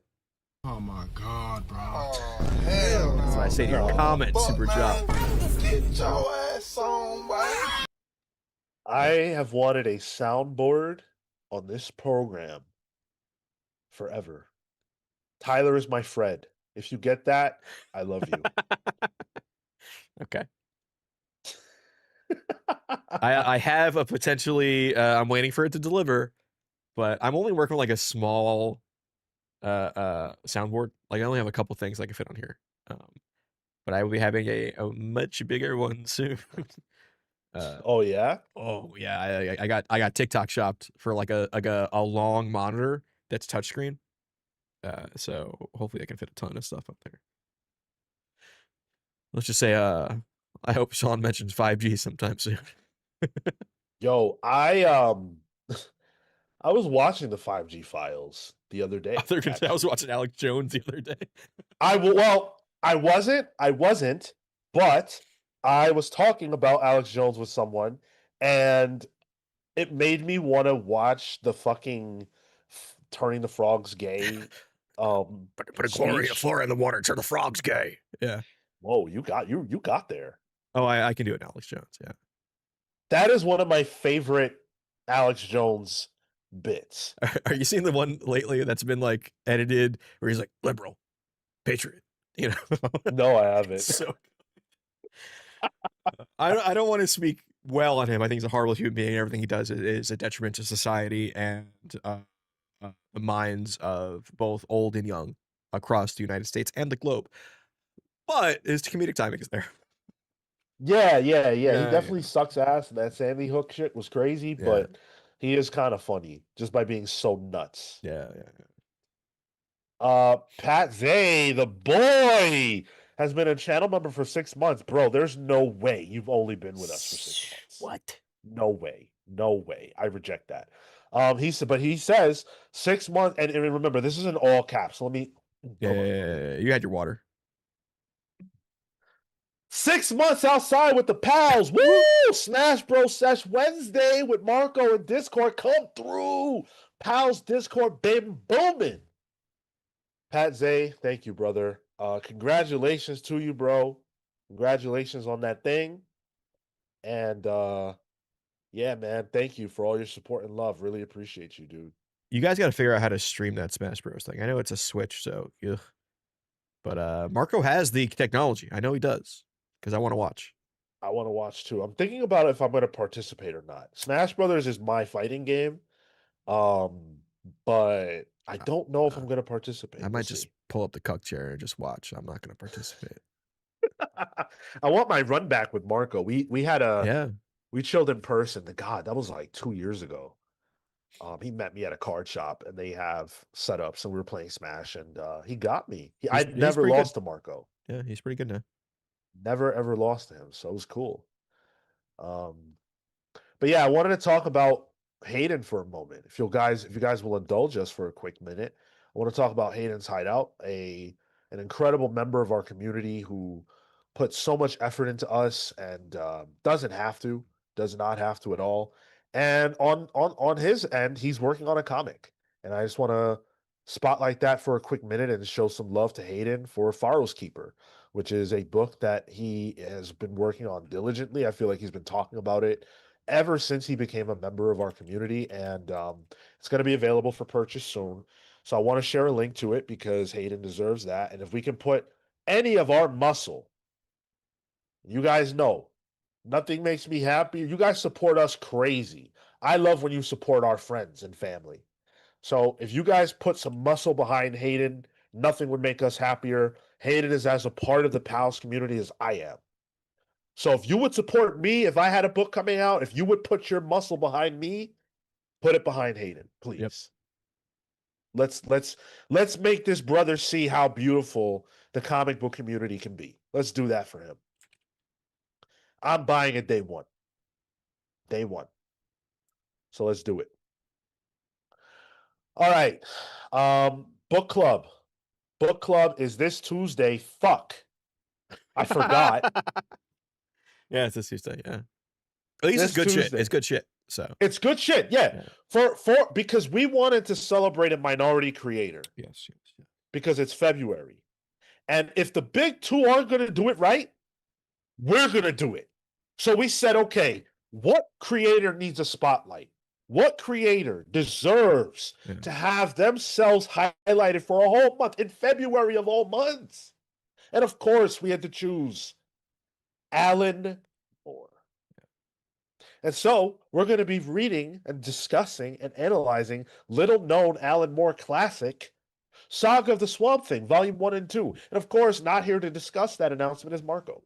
3 and 4, excuse me. 3 and 4. 3 and 4. We already did 1 and 2. We're going to do 3 and 4. Hayden, I know it's tied now, but we called it on Tuesday. Sorry. Yeah, it's over. We called it. Sorry. Your votes no longer matter. And in some cases, they might never fucking matter. But around here, they do. But we tell you when they no longer do. So Tuesday, Saga of the Swamp Thing, 3 and 4. It's a lot of reading. I'm going to have to lock the fuck in to get this done. Apparently a blizzard's happening between tomorrow and Monday in our area, Sean. So you might be locked in. That's okay because I don't leave the house. Okay. Yeah. I don't like to go outside, so it's all right. And that goes against everything Patrick Zay is about. I know, right?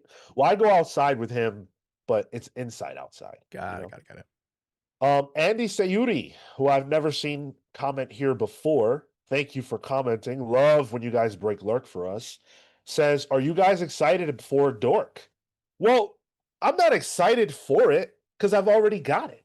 I'm excited for Brett because he's successful. I'm excited that it's been a massive success. And I'm sorry for everybody who wasn't able to get theirs. We had a fucking vigil on Wednesday night on our Discord server for all of us who were unable to copy or get a copy of White Sky, like you myself. Sarah McLachlan playing on Discord channel.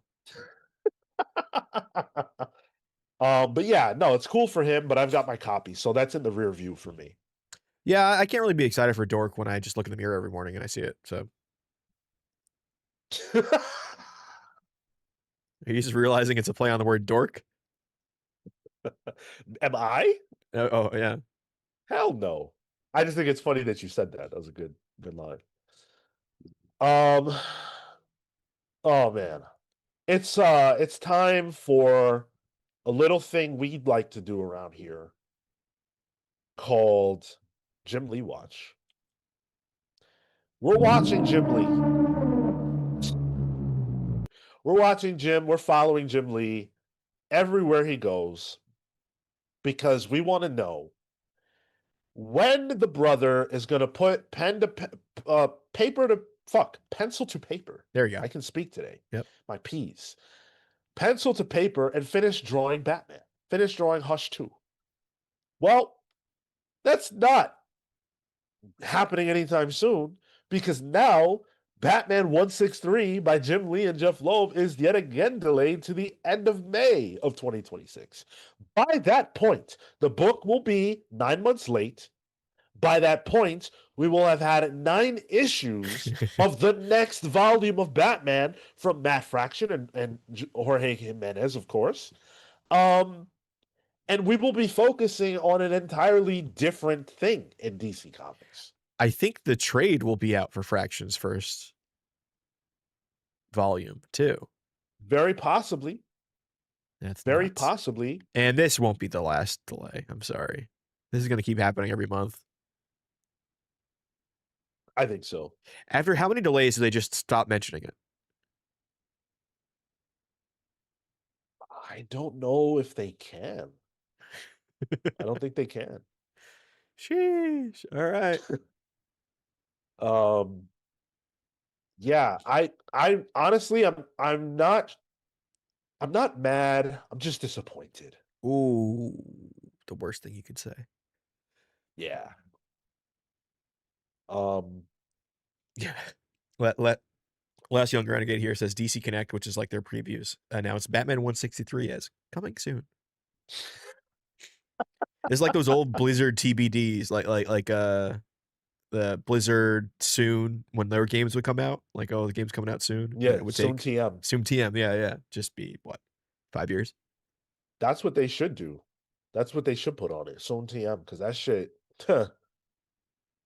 that shit ain't dropping for a minute. If you've actually liked this book, if you've enjoyed Hush 2, Sorry. this wait must be torturous. Yeah, this is beyond edging at this point. This is straight denial. Yeah. Exactly. You might as well be caged at this point. You might as well be. Robert says Matt's first trade is in June. Well, then the game is on. Then Right? that's the timeline. If they can't get this finished by June, by the first trade, can we admit defeat? Admit the what? And oh god, did I just activate you? So it's like Winter Soldier. Well, we know what my Winter Soldier activation code goes like. It's winter. It goes something like Haley, Pamela, Becca. You know, like it's some kind of Kate order like that. Yeah.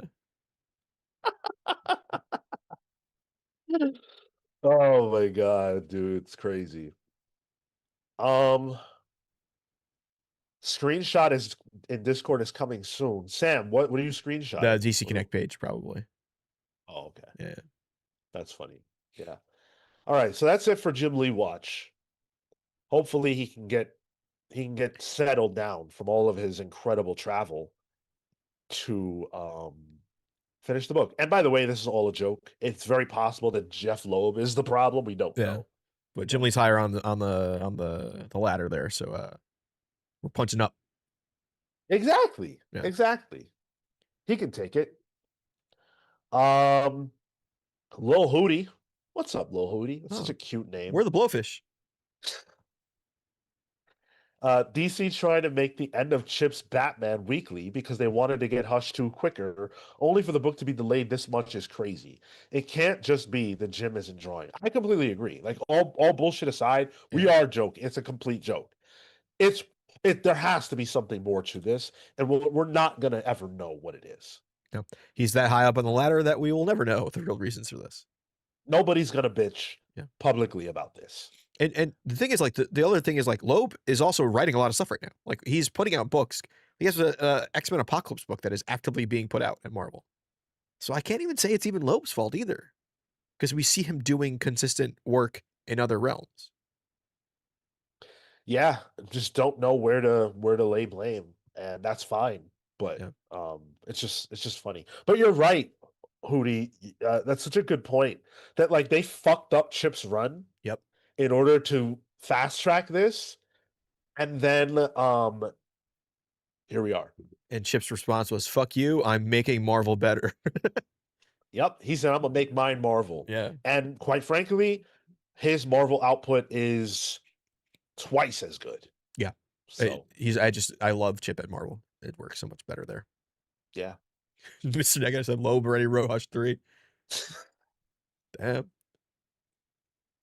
No. No. I feel like Michael Jackson or Michael Jordan in that Whoa. fucking meme, bro. Not Michael Jackson. Michael Jordan. We don't want Hush 3, bro. Please. No. Would it be funny if this whole time Jim Lee has been working on the finale of All-Star Batman instead?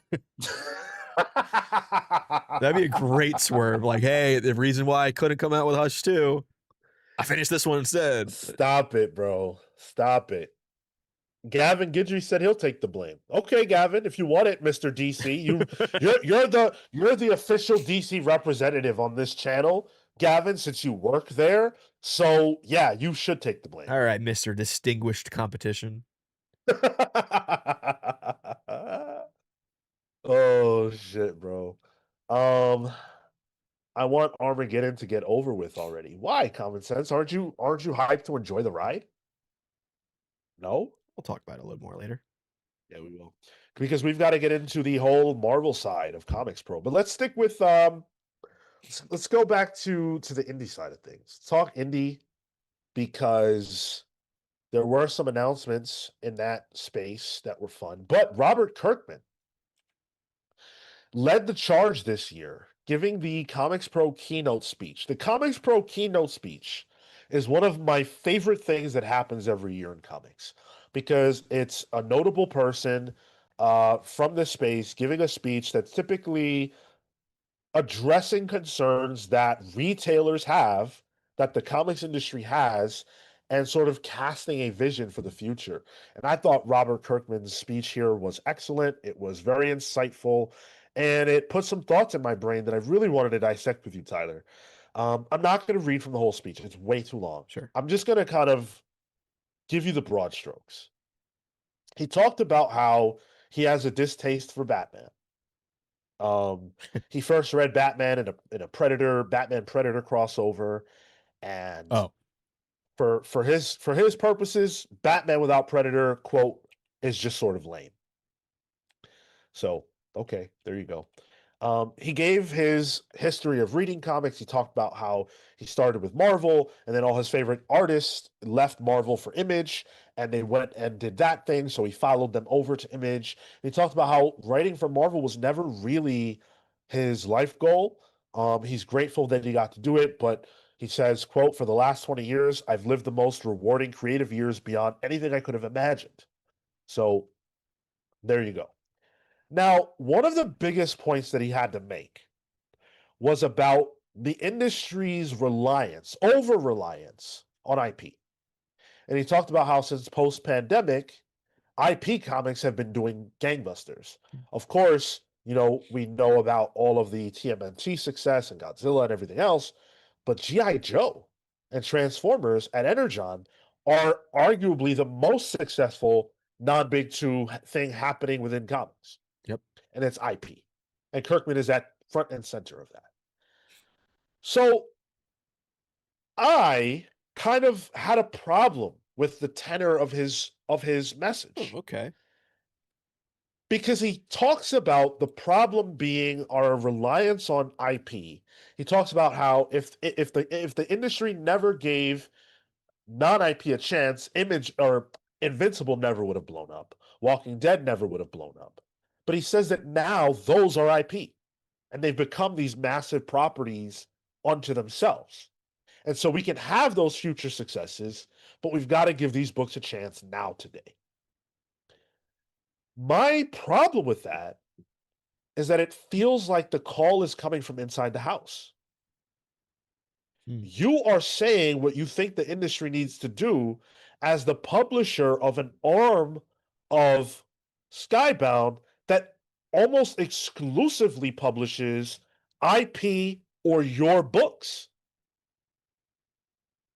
What is Robert Kirkman doing to make space for the next Invincible? I mean, there are non-Kirkman books in Skybound. I said Kirkman and IP. Tell me 5 non-Kirkman, non-IP Skybound comics. You have Ghost Pepper. You have there was one recent. Isn't White Sky? That's another one. Is that a Skybound? It's Skybound as well, yeah. Okay. There's a good amount actually. Let me look, because maybe I'm speaking out of turn, but I don't know that Skybound has all these books. Does League of Comic Geeks separate Skybound? No, right? And if I'm wrong, that is completely fine. But I feel like everything I know about Skybound books is their IP. Okay, so they do. I'm trying to see the ones currently. I hate this place. That was about a year ago. I mean, their website needs to update some stuff. Impact Winter Origins. That's a new one. So yes and no, you know. Okay. Yeah, I don't know. Oh shit. Into Gray said Ghost Pepper is ass. I like Ghost Pepper. Oh yeah, Blood and Thunder. That's another one. Blood and Thunder. I love Blood and Thunder. I hesitate to credit that because that was his idea. But okay, fine, we can go with that. I just don't know that Skybound is doing enough to put Robert's money where his mouth is. And again, this isn't me coming on here and saying, fuck Robert Kirkman, anything like that. I'm challenging the idea Sure. that Robert Kirkman is now in the position to be the Eric Stevenson to Robert, that like he's in the position to be Eric Stevenson to a new creator. The way what Eric was for him, he can be that for someone new. And I haven't seen that yet. Mm-hmm. White Sky's success has nothing to do with some great marketing push. It has to do with what happened with Dork. That's what it has to do with. The success of Dork is sorry, I turned off my camera. The success of Dork is driving all these other books. And he mentions that. He mentions that when he wrote his script, that stuff hadn't happened yet. And now it's happened and he's really happy. But you can't say that that's happening because the industry is more accepting of non-IP books. I'm saying it's happening because of speculation. Kurt Wildshut here says, I'd argue Tiny Onion is doing more to push new non-IP comics with smaller creators. Who? What, Tiny Onion? Yeah, other than Tate Bromble. Che, Bornsack. With Tyler Boss. On. I can't. I'm not gonna. I cannot give Exquisite Corpses that credit because it's James Tynion. No, but they just got all new. They literally just announced yesterday new spinoffs with those creators tackling those characters separate. Yes, yeah. Which wonderful. Yeah, wonderful. Tyler Boss, Dylan Burnett, Rascal Randy coming out, Sean. I love that. Yeah. Again, though, Exquisite Corpses is an IP now. That's not them coming up with their own thing and doing their own thing. That's the Kirkman. That's his argument. Yeah. Yeah. Like, I need to see them having the space to do their own story. Right now, Tiny Onion feels like the James Tynion factory. And that's okay, because they're not a publisher.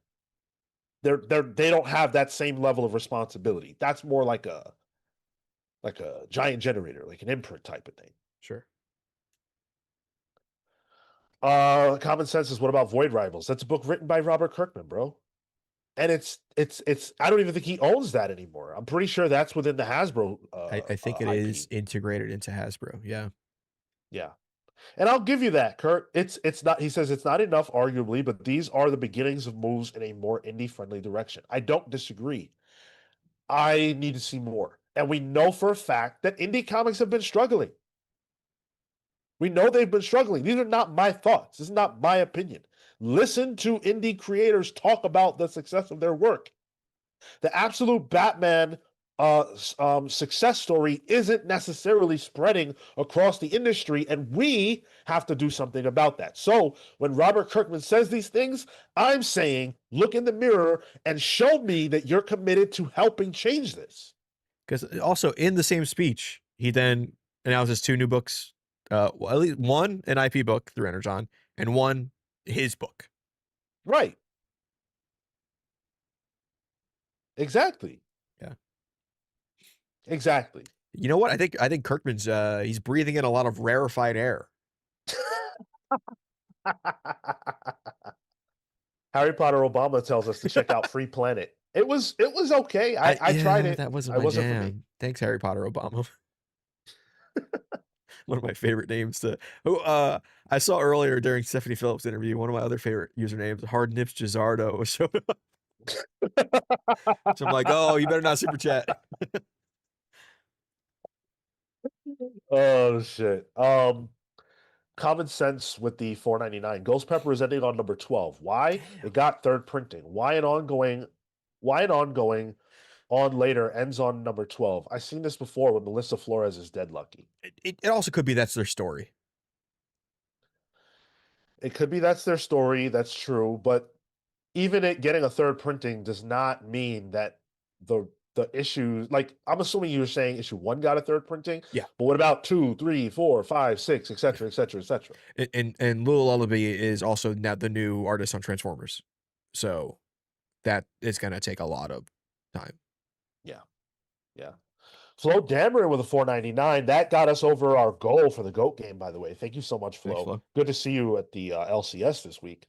Good argument. It would be fun to see Kirkman let some young indie creators play in the Invincible universe and elevate them. Good point. Why haven't we seen that? And it's like, yeah, where's it's the unfit. Go ahead. Where's the Rexplode title by somebody? You know? Yeah. It's unfair in a way to put that kind of pressure on Robert Kirkman. But to that I say, you opened your mouth, bro. You said it. Yeah. I'm not holding him to anything more than what he says. Because I don't have this same heat for Tynan, and I don't have it really for Rick Remender, because I know what those imprints are. They're vehicles for those two to get their stories told and control it and own it. And that's beautiful. Robert Kirkman put himself in that position, but he's talking about empowering creators. Yeah. I mean, just to bat for Tiny Onion a little bit more too, they just got a new editor-in-chief at Tiny Onion specifically. They promoted their head of editorial to editor-in-chief, and they are publishing, or they're going to be working with Aditya Bidikar to do his written book. Oh, in your skin, which they're marketing Fire. as well. So like that is doing what we're talking about. Yeah, bring it on. And by the way, we will praise them when they do good. Yeah. So that's great. Energon Universe has sold 6 million copies to the Absolute Universe's 8 million. It's close. It's crazy. Yeah. And where's the Ultimate Universe in that? That I don't have data for. That's data Marvel does not want to give out. But 6 million units sold, that's insane when you consider we're really only talking about Transformers 1 through, what are we up to, 28? We're in their 20s, yeah. You're talking about the handful of minis that they had, which were about 4 or 6 issues each, yeah. max, yeah. And then you're talking about G.I. Joe, which is in its, I think it's 19 or something like that. Yeah, around there, yeah. Early days. So that's not a ton of comics to have that high of a sales It's number. still a lot, yeah. That's really incredible. So hats off to them. It's probably very similarly numbered in terms of the number of issues to Absolute. Yeah. And Absolute has had way more reprints. Yes. Way more. Big Busta dropped 5 on us with no comment. He said, thanks, bro. Appreciate that. Jay Sage with the 4.99, my rival, one of my rivals. I've got many. Love how you guys, especially Sean, got energized off the interview. The energy today. Great time to be a pal and a fan of comics. Hoping we get more cosmic comics. Oh boy, that's if I took anything out of that Stephanie Phillips interview, besides that she's awesome, is that my favorite section of Marvel is in turmoil. Yeah. And we all kind of knew something was funky, Yeah, but now this week we've kind of realized like something dramatic yeah. shifted. Which means could be good for the future if they have. That means they have plans for something. Bad for the creatives that are currently working on the previously established plans. It's just weird because I thought this was the plan. They Yeah. told us this was the plan. They had a whole event for it. Damn, This you know is the what? problem. I think here's my tinfoil hat. Ready? The numbers on the amount of people who saw Eternals were wrong. There was actually much more people than they expected. So now they need to rebuild up the Eternals. Oh yeah. And do that on the cosmic side. I think really focus on that. Oh yeah. They forgot to the decimal point got moved in the wrong direction. Gavin Guidry says it's just weird to make those sorts of complaints while also being in charge of making those decisions. Yep. That's where I was coming from with Robert. I love Robert. We had him on the channel. He's awesome. And to be really honest, I think that if Robert Kirkman were here right now, I would say the same thing to him. And I know he would respond. Like, I'm sure of it. He's open to having the conversation. Yeah. Go watch or listen to nowadays the Brian Bendis, Robert Kirkman argument.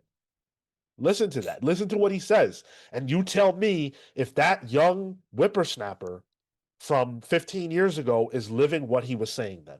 Yeah. I think it's on iFanboy's channel if you want to still check it out. Yeah.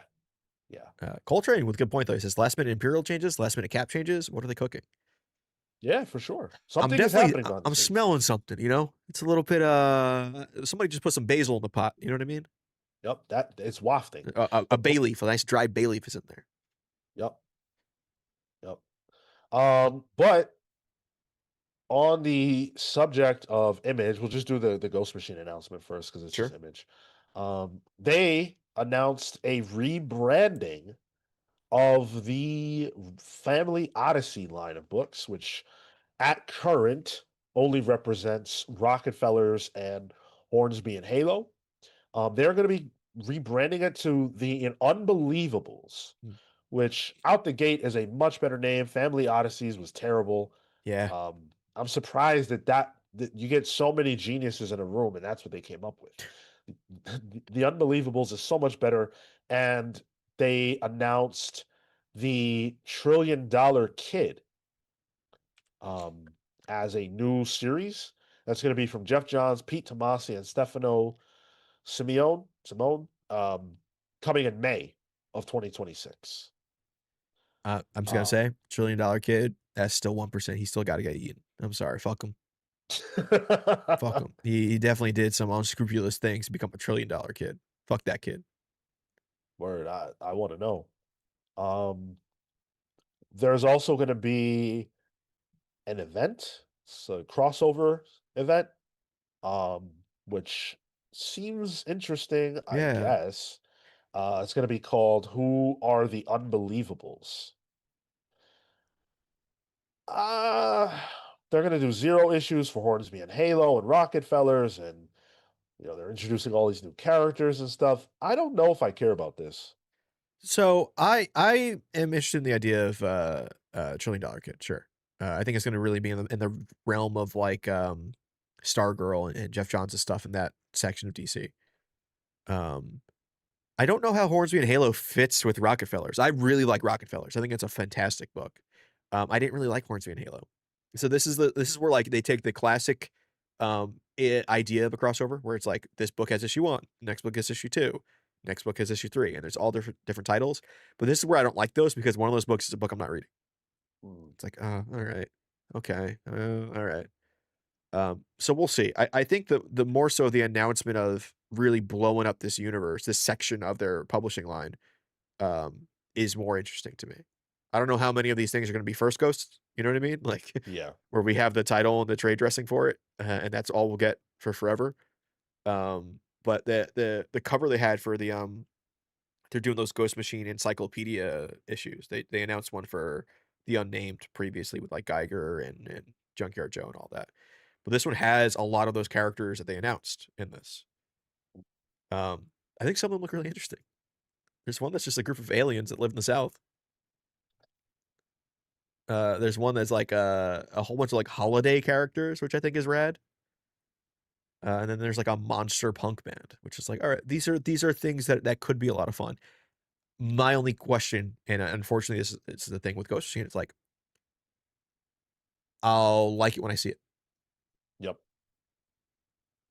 Yep, exactly. And I also think I kind of think it was a misplay to push out this as the first Ghost Machine crossover rather than something that takes place in the unnamed verse, the Geiger verse. Like a red Because coat Geiger crossover, yeah. yeah, getting into all of that because that's been teased for so many years already. Yeah. And those are the books that I feel like are really driving hype and excitement behind Ghost Machine. And that's where I thought the first crossover would come from. I'm not buying either of these books, and I'm not going to read this crossover. I wonder if it's not happening there because though in the Unnamed right now it's only written by Jeff Johns. Sure, we're gonna have oh geez. He's doing First Ghost. Brad Meltzer. Brad Meltzer. Yeah. Like he'll be part of that universe whenever that book comes out. At least with this, there's different writers on each of these books. Johns is doing $1 Trillion Kid, Tomasi does Rockefellers, and who does Hornsby and Halo? Him. Tomasi as well, or Johns? Yeah. Yeah. Tomasi. Yeah. So there's a little more help he can get with this section. Fair, I guess. I mean, he's gonna write the books anyway. They're gonna, Yeah. Geiger's gonna come out anyway, Red Coat's gonna come out anyway. I just don't understand why they're not starting there. But that's the Ghost Machine of it all. I wish they had more to say. It feels like they've lost momentum. A little bit. I'd love to get someone from there to come on and talk about it because I would like to hear about it a little more from them directly. Yeah, I mean, it's been a little while since we've had our friend Jeff on, so maybe we can schedule something with Jeff soon. Did you notice that in this Unbelievables map, one of the titles is called Mad Ghost? Wow. I Yeah, didn't and it's notice the that. same logo as what Ghost Machine used to be. Wow. So there's a bit of a pivot there. So Interesting. yeah. Okay. Yeah, I don't understand how First Ghost is not out, guys. Yeah. I don't get it. Very bizarre. Last Ghost. Yeah, first. What the fuck? Yeah. I think that was one of the first books they announced. Yeah. And yeah, it will be the last to release. So let's talk about Jonathan Hickman a little bit. Are we going to talk about Jonathan Hickman at Marvel? No. Nope. We're going to talk about Jonathan Hickman at Dark Horse because 3 Worlds, 3 Moons, Jonathan Hickman's massive project that he's been doing over on Substack for the last 5 years is finally going to be released in physical in the direct market through Dark Horse.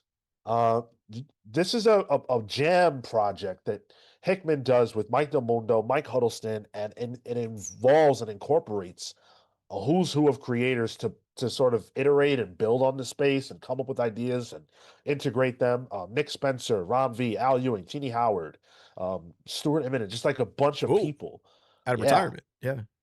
And so they're going to be pushing this out in physical. I couldn't be more excited. I've been wanting to read this stuff forever, dude. And I just refuse to go on the Substack because I don't want it digital. Yeah. I want this bad. 2 things here for me. Nice to see Nick Spencer alive and well. Yep. He's kind of been missing for a bit. So it's cool that actually he was there with Hickman. Hickman looks like he's half of Hickman. So great for him. This is a book where, like, on paper, do I like these creators? Yes, I love it. I love Mike Del Mundo. But it's just been so up in the air and so conceptual in my mind for so long that I don't know what it's about. I don't know what it is. It just seems very pitch only. So I don't have any opinions on this until I actually get to read it. So I don't think I'm excited for it, but I will check it out once it's out. I think for me, the excitement comes from the fact that A, there's a Jonathan Hickman that I haven't read, Fair. and B, this kind of world building and jamming again, like, you really can't do that the way they're doing that in the direct market. So it's super cool that they're pulling this off. I mean, the closest example I can think of is Exquisite Corpses, but this is so much more sprawling because it doesn't really have rules. Like, they're allowed to come in and just like play in the space and just add what they feel like adding, and um, it's so exciting. So I can't wait to get this in my hands. It's so much. There's so much to it. Like, it's not one thing. Yeah. Some of it is just documents. Yeah, see, that's what takes me out. That's not my jam. There's a reason why I didn't like Black Monday Murders. Right. Which I fear this is going to be more Black Monday Murders and less Manhattan Projects, you know? Sure. Sure. I hear you. Um, we'll see. It remains to be seen. Surely somebody in chat must have been in on this. So if you have thoughts, please share them. Common Sense is sharing his thoughts with 4.99. So will Snipe and Slug be in Ghost Machine's official handbook? Since Tyler did point out Mad Ghost is on the map. Maybe. I don't know what universe they're in, though. I don't know which section those guys are in. That's that book that never happened. Yeah. It's hard to say. We don't know. Yeah.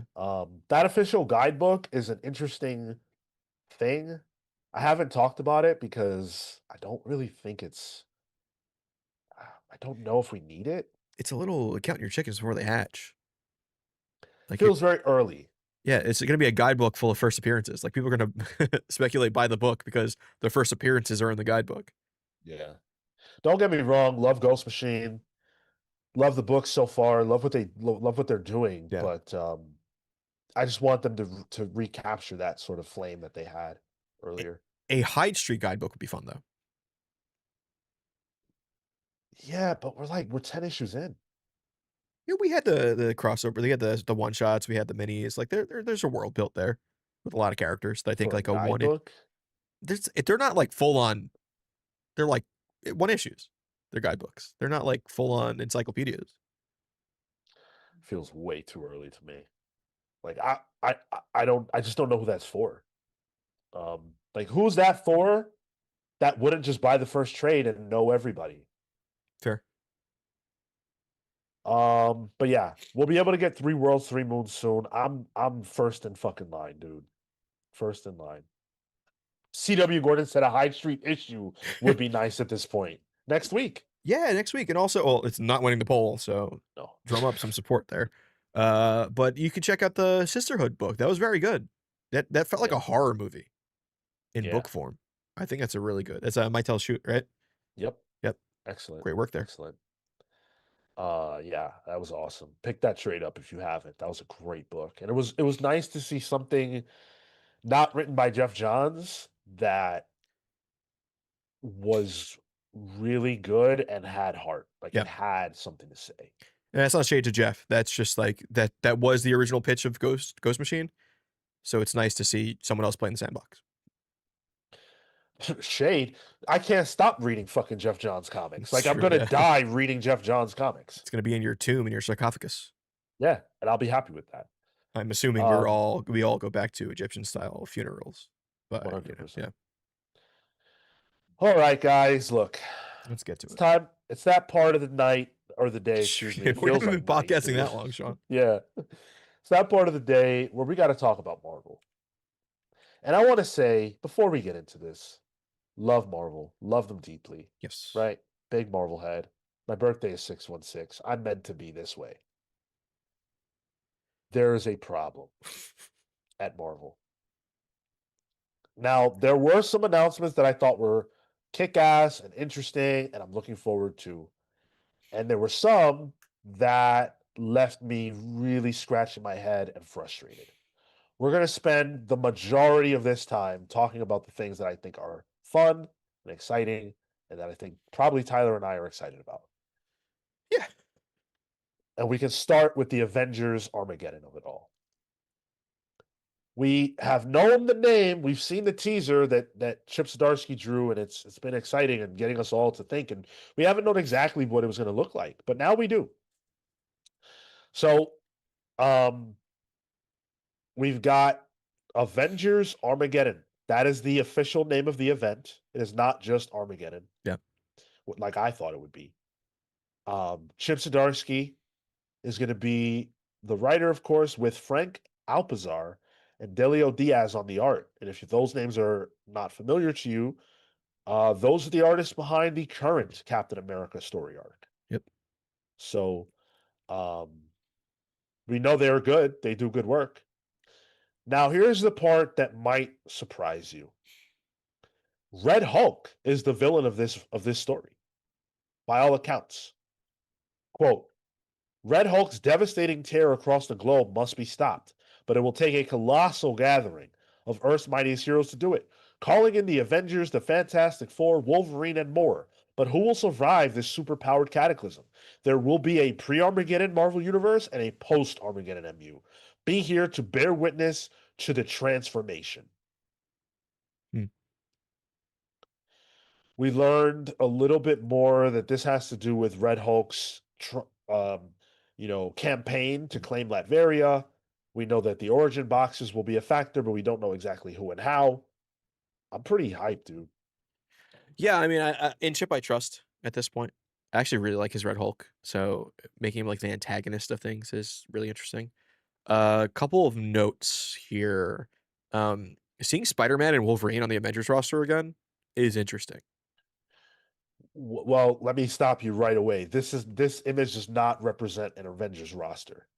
True. The Avengers in the title is just there. This is not an Avengers event in the sense that, and I'm only saying this because they were pretty clear about it.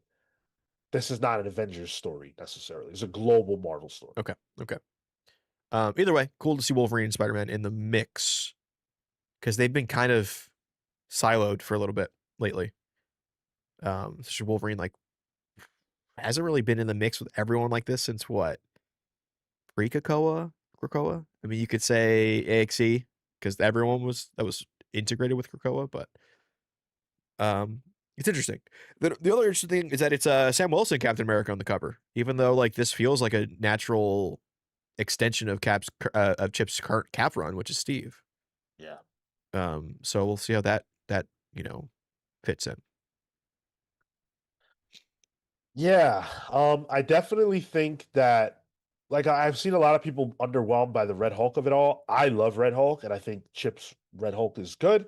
So I have no issues with that whatsoever. And I also don't think this is going to be strictly about them facing off with him. I think the origin boxes are going to throw a lot of monkey wrenches into things. And by the end of this, we will probably have various new heroes and villains that will be involved. So June 3rd, I believe, is when we will be able to read this officially. This is the future. This is the future, and I sort of think that a lot of the rejiggering that's been happening behind the scenes at Marvel has to do with this. Let's not forget all the changes that came to Captain America 6. Yep. Yeah. So what this does tell me is that Chip's after this, we'll have Avengers #1, and it's probably Chip. Yeah. Yeah. I don't know if it's the same. It's actually probably not the same art team. He's probably going to get a standard standalone artist for whatever it is. So that's still the question mark. But I think it's pretty clear that Chip will be writing an Avengers book by the end of the year. Yeah. And Tyler, the only new character we've seen so far from this is someone that the internet's been talking about, you were talking about, and we should just talk about them now because Ultimate Impact Reborn is coming, and this new character is the only one we really know about so far. I don't even know if he has a name. The only thing I know is that he's a Black Wonder Man. Yeah, that's all we know. Yeah, we don't know who he is. He was on the cover of Ultimate Incursion. In the background, there was some guy powering up in the background. And I'm trying to get the slide for it here. But yeah, we don't know. We know that's one of the guys that's going to be getting that new origin box. And I guess we know the other guy too, but there's no official art release for that yet.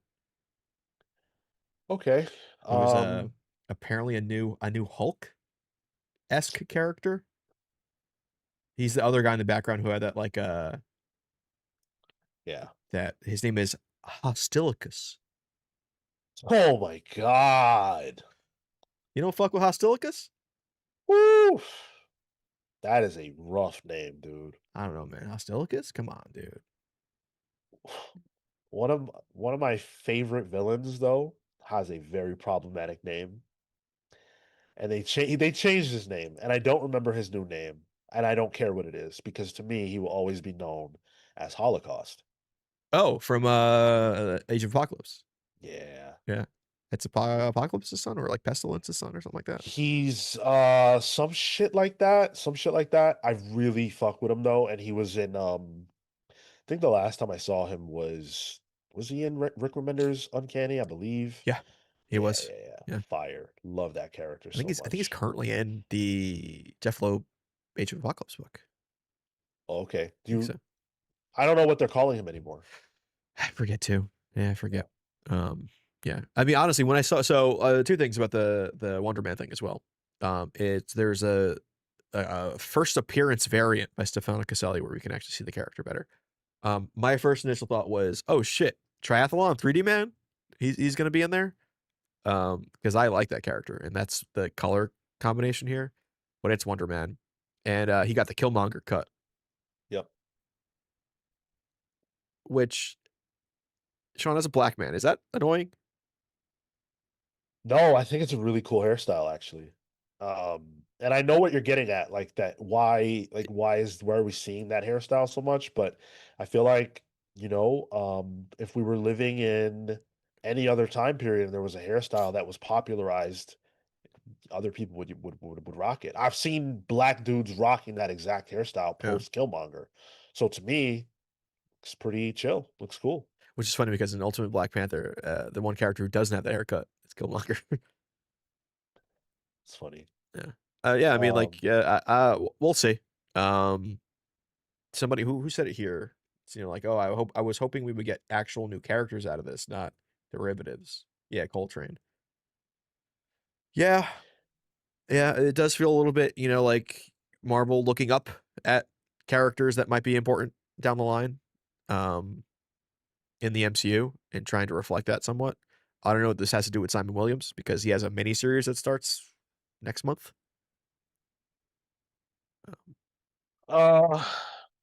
Yo, if you thought you were gonna get non-derivatives out of this, you were smoking that stuff.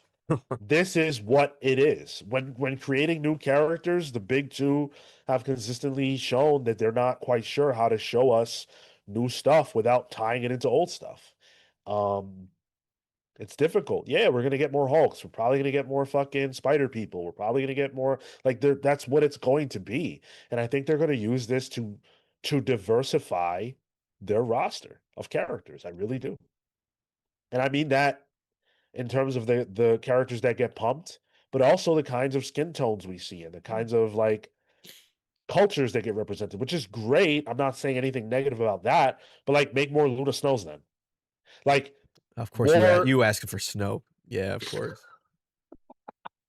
But she's a great example of a new character who isn't tethered to anything and just works. People just like her because they like her. Sure. Entertain me with a 5 spot. Sean, you will have, and this is in all caps, Sean, you will have in your will that you be dressed as your favorite comic character when you go to the grave or cremation. Ooh.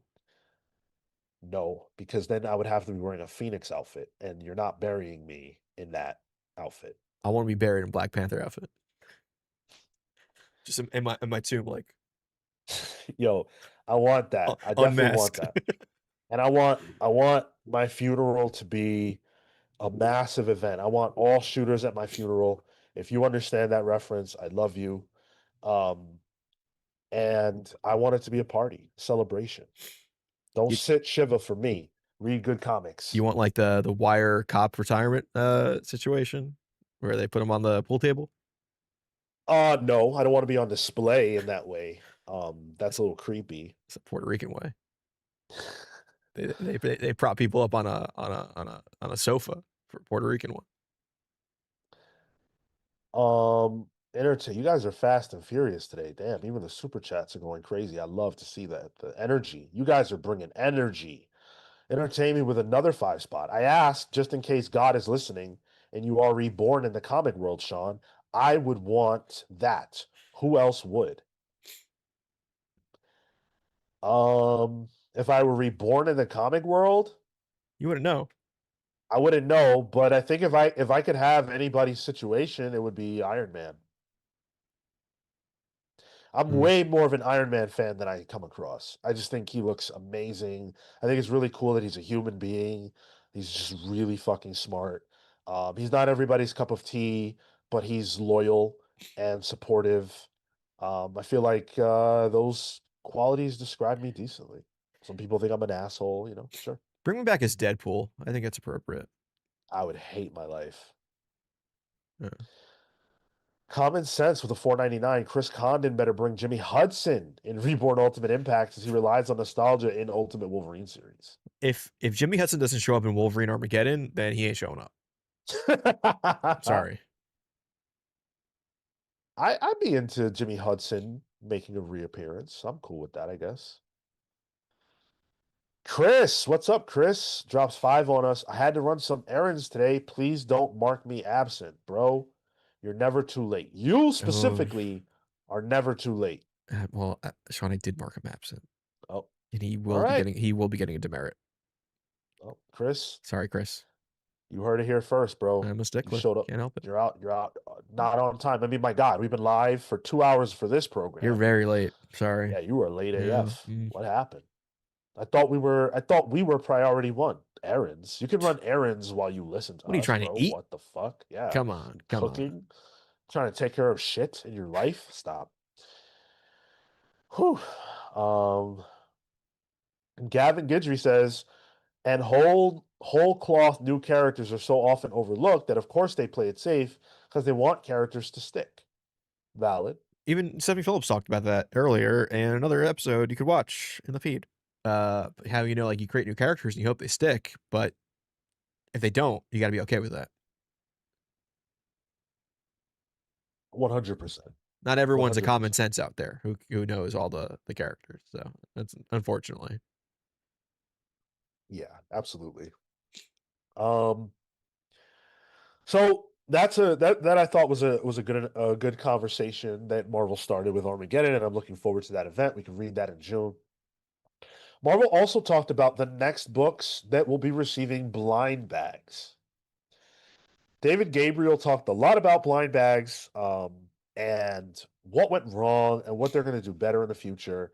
I think that a lot of this was very smart. So he said that, first of all, they learned from the past and they're going to make sure that the new blind bags have only original covers. Oh.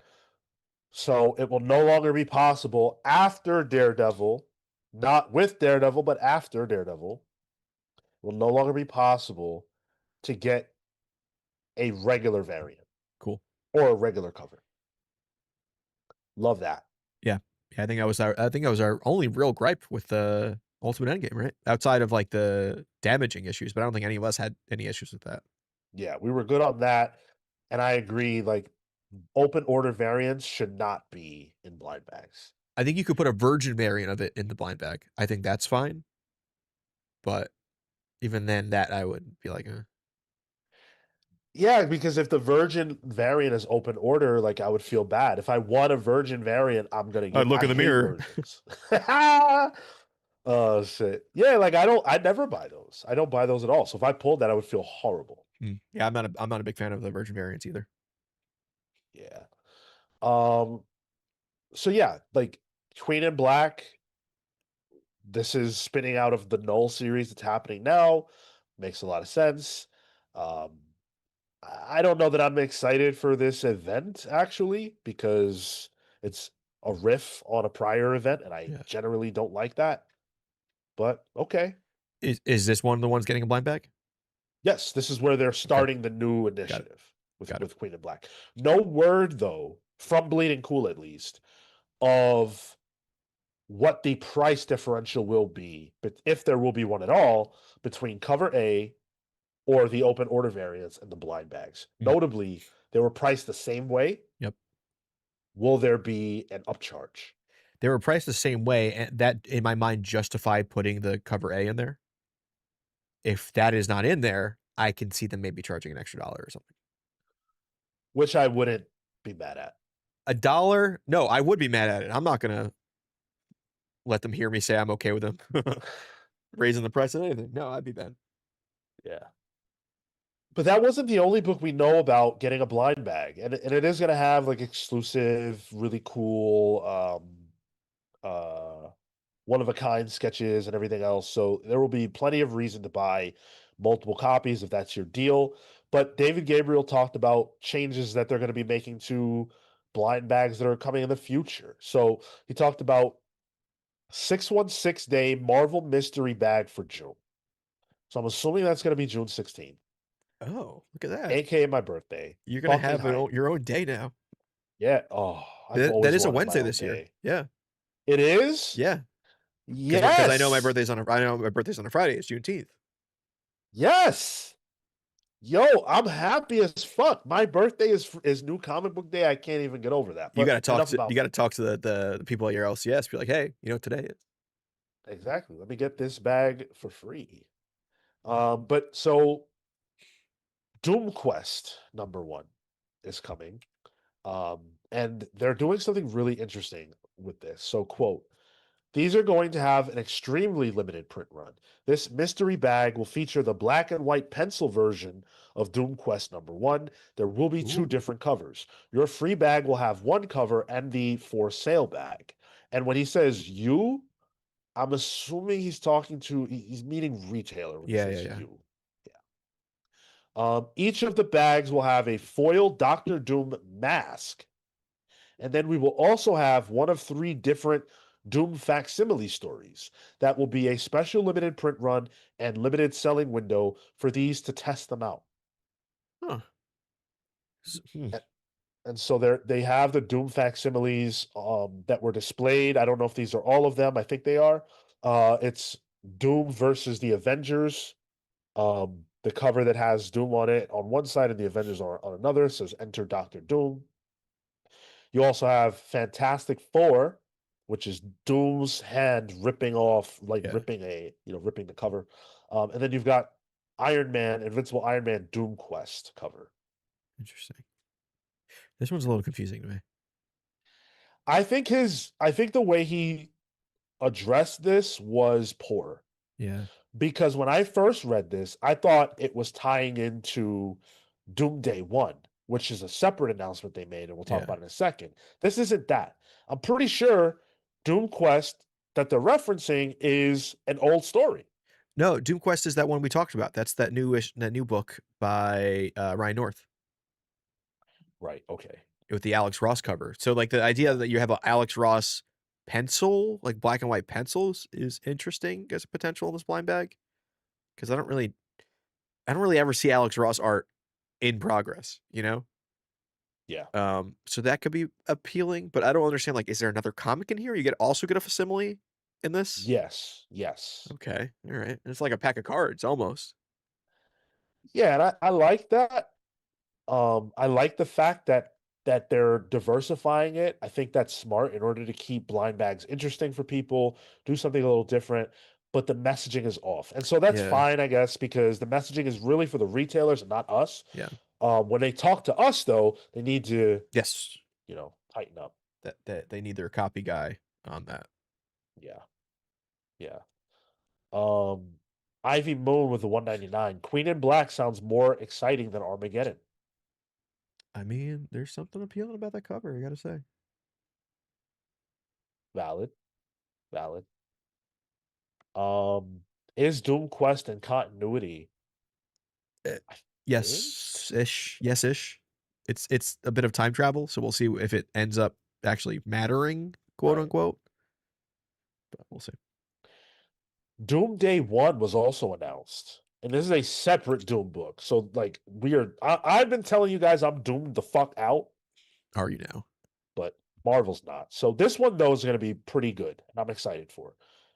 Doom Day 1 is Al Ewing and Mike Henderson teaming up for a one-shot story that tells you about Doom's birth. It's literally set on the day of his birth. Are we gonna see it? That's the red band version. Extra blood Oof. comes. Blind bag comes with placenta. Oh, Some people eat that, you know. I know they get powers. Yeah, I would, I guess. I don't know. I wouldn't. You said you would not? I would not. I'm not eating no placenta. Valid. Valid. Um, Robert, what's up, Robert? Good to see you, brother. Says with all this Doom hype, it's going to be funny when halfway through Doomsday his face is revealed and it's just evil Iron Man. Don't say stuff like that. Facts. Absolute facts. I'm hyped for that though. I got no problem with that. I'm into that. But I know a lot of people aren't. So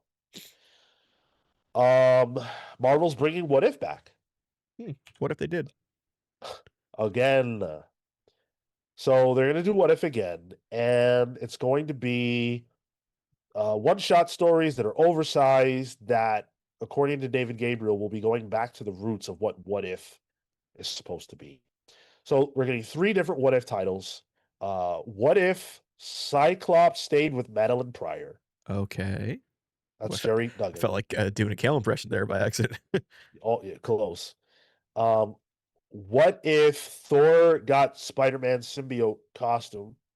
Okay. With it, which is going to be Torn Grandbeck, who I love. That's cool. And Sergio Davitz. And then there will also be What If Craven survived his last hunt? J.M. DeMatteis and Yildiray Sinar? Well, James DeMatteis is the original writer of Craven's Last Hunt, right?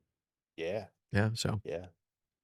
We'll see. We've got What If Captain America was freed? In 2099 by Mark Guggenheim and Ron Lim. Like, what if he came out of the ice in the year 2099? Is that the premise? That's the vibe I get, yeah. Yeah. Man, I don't know if they can make 2099 happen. They try hard, and they're like going into 3099, which is happening even less. So, God. And then the age-old question, what if the Runaways had not run away? By Rainbow Rowell and Zulema Lavina.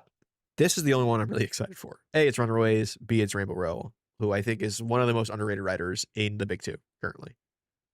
Agreed. The next one, though, is actually the one that got me. Okay. Surprisingly, what if Cassandra Nova killed Charles Xavier? Now, I assume that what that is referencing is when they were in the womb and these two were duking it out, she wins instead of him. That is an exciting idea because it actually is like, well, what if? Like, what would that world look like? And so I want to see it. The creative team is Ashley Allen and Sumit Kumar. I have not been high on any of Ashley Allen's work so far, but I will buy this, so I will have another bite at the apple. Sumit Kumar is very good. So he did The Savage Shores with Round B. Yeah. I did this story in real life. What? It's a long story that involves medical information that I won't properly give out. But let's just say I might have killed someone in the womb. I'll tell you after the show. Whoa. Crazy. Okay. I want to hear about that. I'll get some more clarity from my mom, and then maybe report back in another revelation if we spin it. Fair enough. CW Gordon says, what if Luke Cage was mayor of NYC? That's a great one. What if Marvel, frankly, what if Marvel and DC published comics with black people on the cover as the main character?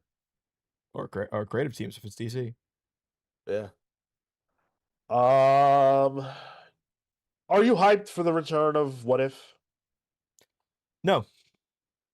It's funny. Like, this used to be one of my favorite things at going through my dad's collection, like finding those What If issues.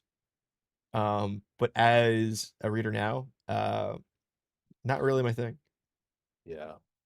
I think because like there are some fun ones, but then you have like what if Miles Morales was Thor, which is the one people always clown on. Yeah, that was rough.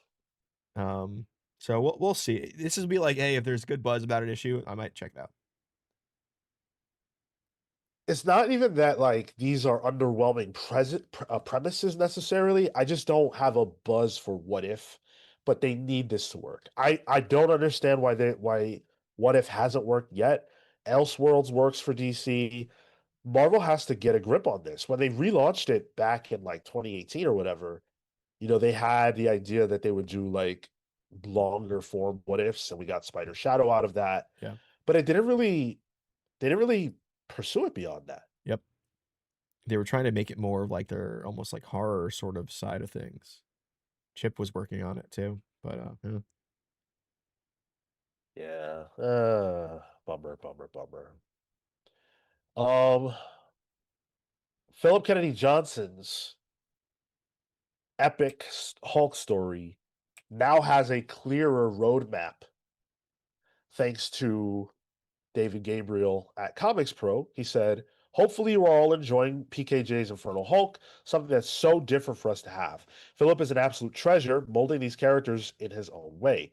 We're letting him really do what he wants with them. He's got a 10-issue arc planned for Infernal Hulk. Once that ends, we do have a bridge about 4 issues towards the end of this year, which is called Hulk War Infernal Rage, and this will lead up to his Hulk War that he has been planting seeds for since he started his Incredible Hulk run. So look for that sometime around January of 2027. it's the same kind of thing that Ewing is doing with Thor. Like Yeah. it's still thematically the same story they want to tell, but they're finding points where they can launch a new number one and kind of have their cake and eat it too. Which I don't fault them for this. It's fine.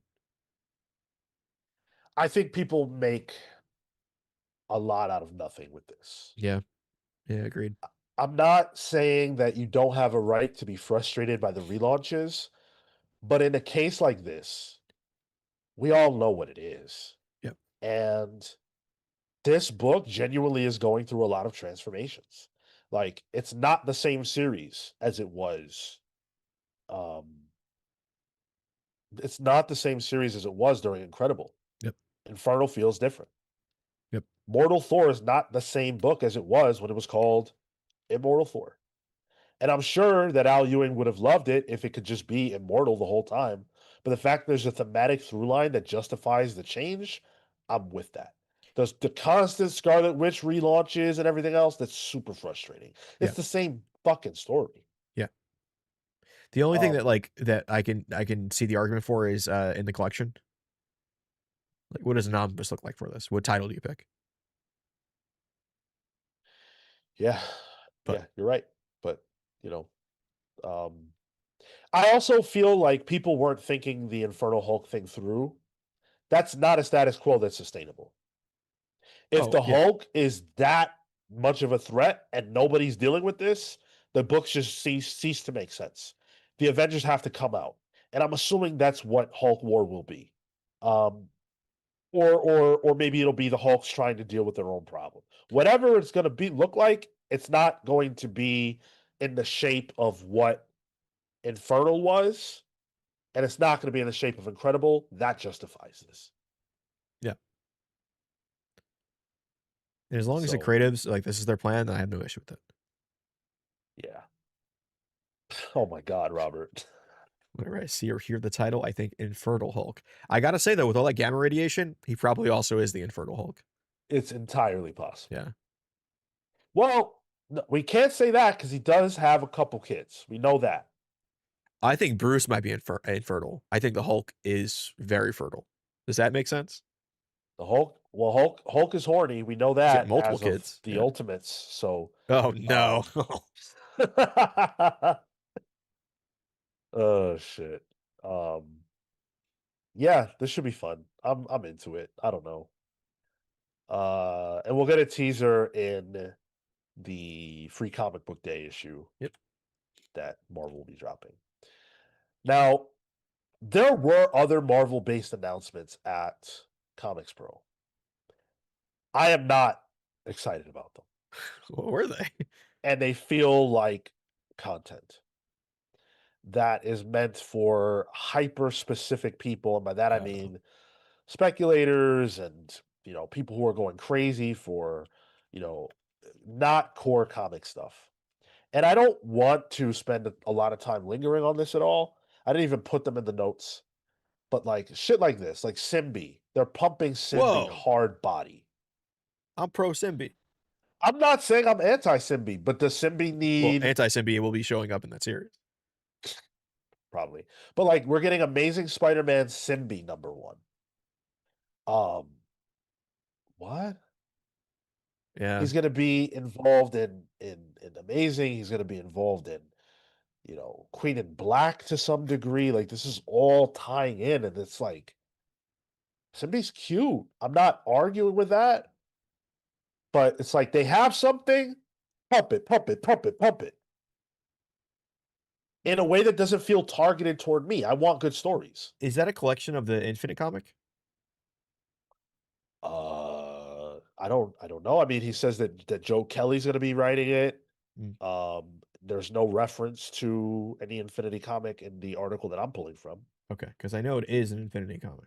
That was Jacob Chabot that did that. Okay, so this is more Simbi then. Yes, this is additional stories. So I wasn't into that. Jay and Silent Bob are gonna be that's where I'm out.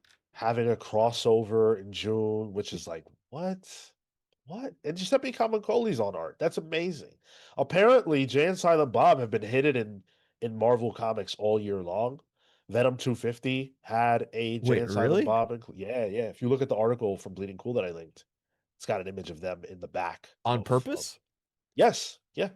I kind of like that, but I also hate Jay and Silent Bob. So there are 10 Jay and Silent Bob Easter eggs hidden within Marvel books that have released in the last year. It's fucking funny. Which is I like shit like that. That's cool. Yeah. I couldn't give a fuck less about this though. I'm not buying Jay and Silent Bob. Jay's a Future Past #1. Sorry. I don't like the characters of Jay and Silent Bob. It's too New Jersey for me. I mean, fine, I guess. I'm not even thinking about all that. I feel like you've got a thing with them. I don't have a thing with them. I got personal beef, yeah. These are two real life human people who I'm not interested in reading comics about that also feature non-human people and characters. I'm not looking for that. You're not curious about Jays of Future Past? No, this is rough. To me, if you're excited about this, more power to you. But to me, that's rough. And then there's the fucking X-Men Outback. Are you kidding me? Tyler, have you looked at this article yet? If you haven't, don't. I have seen the announcement of X-Men Outback and the cover. Do you know the creative team? No, I don't. Okay, if you had to guess, who's the writer? Is it Claremont? No, come on, bro. You got this. You got it. Writer. I know you know. Now there's too much pressure. I don't know. Okay. It's Steve Orlando. Oh, no. It's Steve Orlando and Steven Segovia. Now, I have nothing but respect for Steve Orlando as a human being. This has nothing to do with him as a person. But when I saw that it was X-Men Outback, I already knew who was going to be writing it. Damn. I already knew. And I already knew that this was not going to be a modern story. No, it's not. And I already knew that I have no business reading this. Man, it's also like an era that I'm just not familiar with in the X-Men. I know this is like they had that fucking, the portal they used to go through to get to the Outback and stuff. Like, I don't know. The Dalderman cover is great. Like, we'll give him that. He draws a great Outback Dazzler. But, man, unless these guys are eating a bloomin' onion, I'm out. Yo, hell yeah, by the way. I love bloomin' onions, man. They're so good. That's my favorite. I got to get back to Outback. They closed the one that I used to go to. Damn. But look at this. David Gabriel said this, quote, Steve gave me some notes this morning to tell you what's happening in this book. You are going to see the first time that Sabretooth appeared in the Australian Outback. Now, of all the things that I've had question marks about in my time as a reader of comics, how Sabretooth stepped out in Australia the first time ain't one of them. I would only really be interested if he was going to the restaurant. That is literally, like, I know it's a joke, but it's literally more interesting to me. I can't even believe this. I mean, I can. This is the way. This is what happens nowadays. They're all those but like side continuity books. And again, I'm not mad at you if this is for you. It's not for me. And I feel like so much of what Marvel does now is like try to court people who aren't necessarily in the fold. Not to use this word, but like they're just baiting unk slop. Yeah, I mean, like I feel like Outback feels like unk slop. I don't know what to say. I don't get it, bro. I mean, I don't like. Do these books sell that well? Apparently, I mean, I can't imagine they don't if they keep doing them. Yeah, for sure. I don't know, bro. Am I being disgruntled right now, chat? Talk to me. Am I disgruntled right now? Because I feel like some of the stuff we talked about is super exciting and I'm into, but some of it is just like there's just this malaise where it's like, all right, yeah, Simbi. And it'll sell and people will buy it, but it's like, is it exciting? Is it driving Marvel? Is it like, yes, no? I would buy a Simbi like keychain plush. For sure.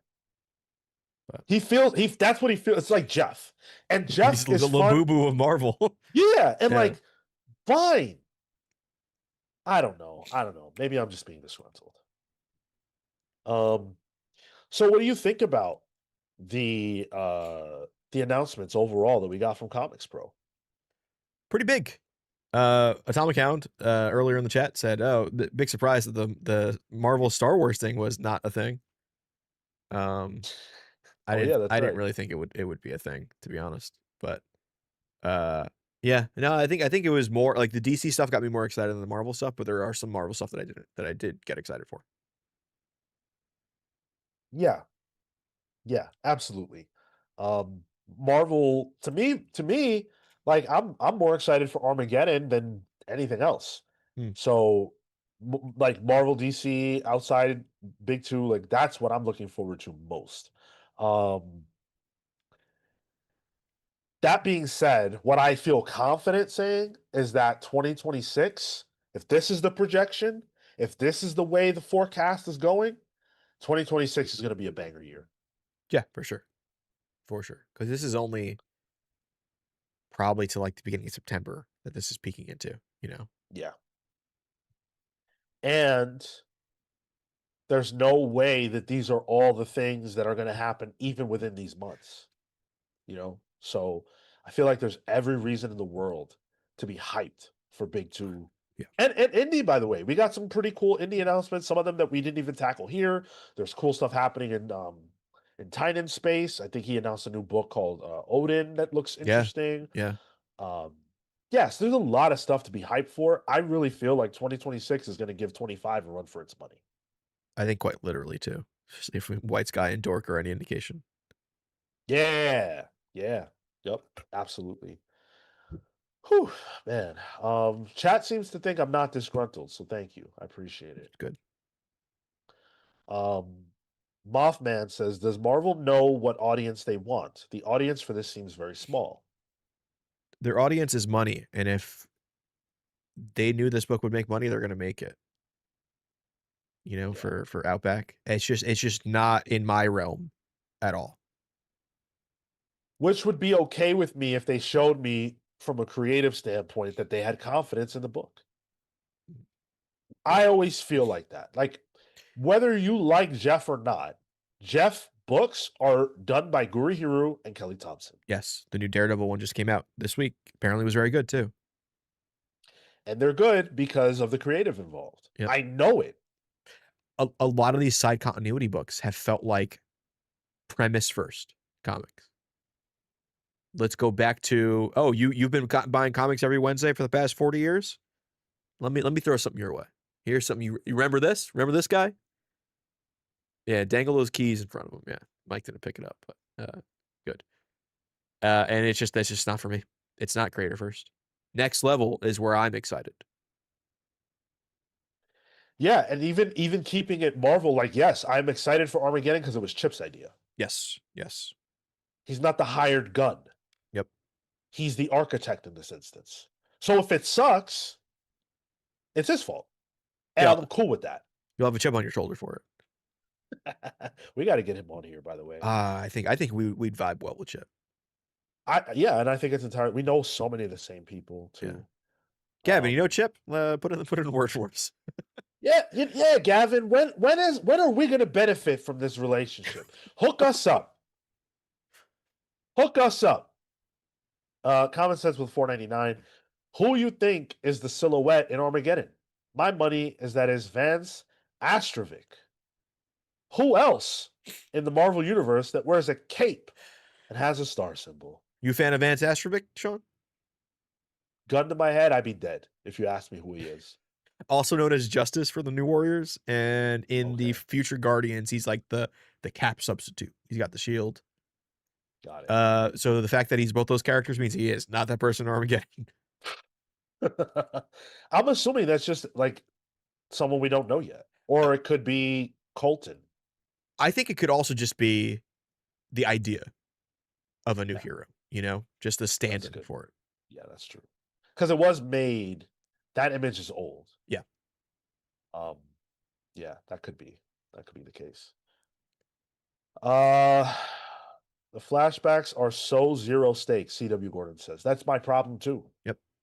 Like, look at what he touted. David Gabriel got on stage in front of people that he has to sell comics to, and he said, "You are going to see the first time Sabretooth stepped onto the Australian Outback."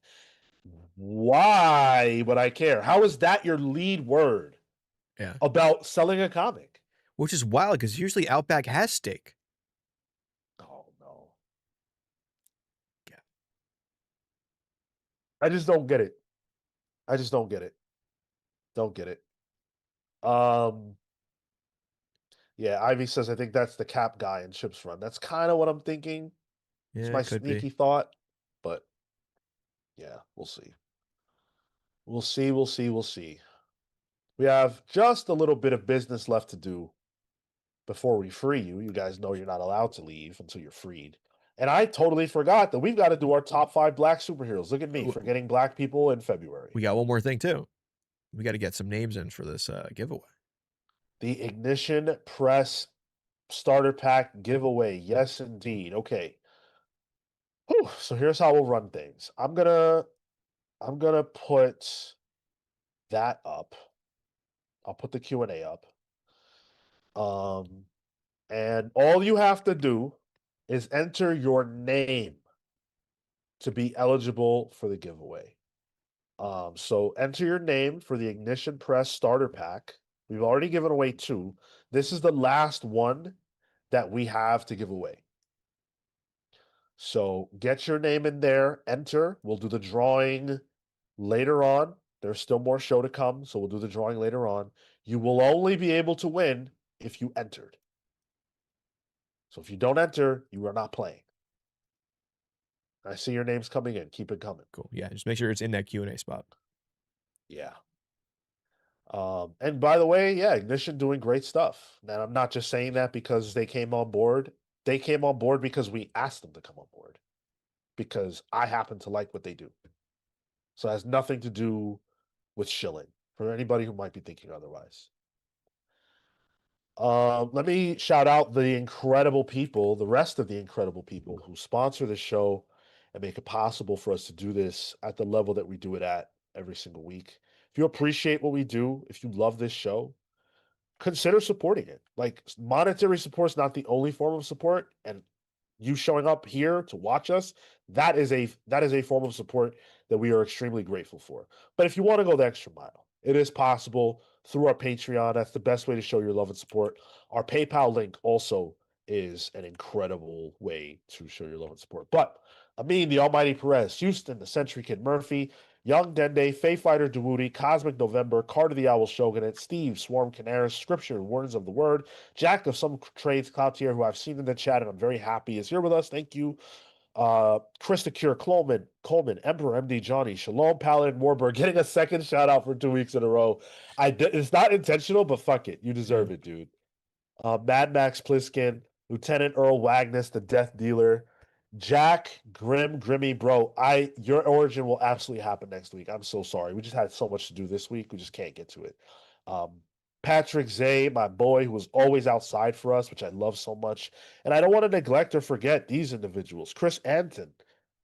Chris covers comics. That's how you guys will be familiar with him. I don't know if he started uploading content to his channel yet, but you should check it out if he has. Eli, Mothman. And then, of course, Jamzilla, who is a Palsverse legend. Bro, thank you so much. Jamzilla has been with us. I feel like you were like day one of the new era, of the Tyler era. Cosm Neandric on the Palsverse legend tier. Thank you so much, brother. And then, of course, Ray Lytle, aka Chubby Ray of Chubby Ray Comics fame. Cool. He's got a great YouTube channel as well. He joined us. So thank you all so much. Y'all are amazing. Absolutely amazing. Man, you guys are making me expend myself today. It's crazy. Oh, wait, now. Not like that. Not like that. Get more names in. I see all the familiar faces. I mean, that's good. Which is great, but I want more. I want more. Where the lurkers at? Put your name in the questions tab. Don't fuck up. Patrick Zay, I don't know what I'm going to do if I don't win. Hopefully, continue to hang out with us. I was going to say seppuku. No, don't do that. No. But yeah, so who's your second favorite black? Put it that way. superhero? Goddamn. It's Black Panther. T'Challa. That is a. I have always liked Black Panther as an idea more than a character up until, I think it was Hickman tackling him in Secret War. Really, and then from there they realized, okay, let's put Ta-Nehisi Coates on it, stuff like that. But outside of that, like, it was really like the Man Without Fear run where he replaced Daredevil. It was like one of the few times that I saw Black Panther. Like, I read a Black Panther book where he was just on the streets vigilante in Hell's Kitchen. I think it was drawn by Frank Abia at the time too, or at least doing covers. So great stuff there.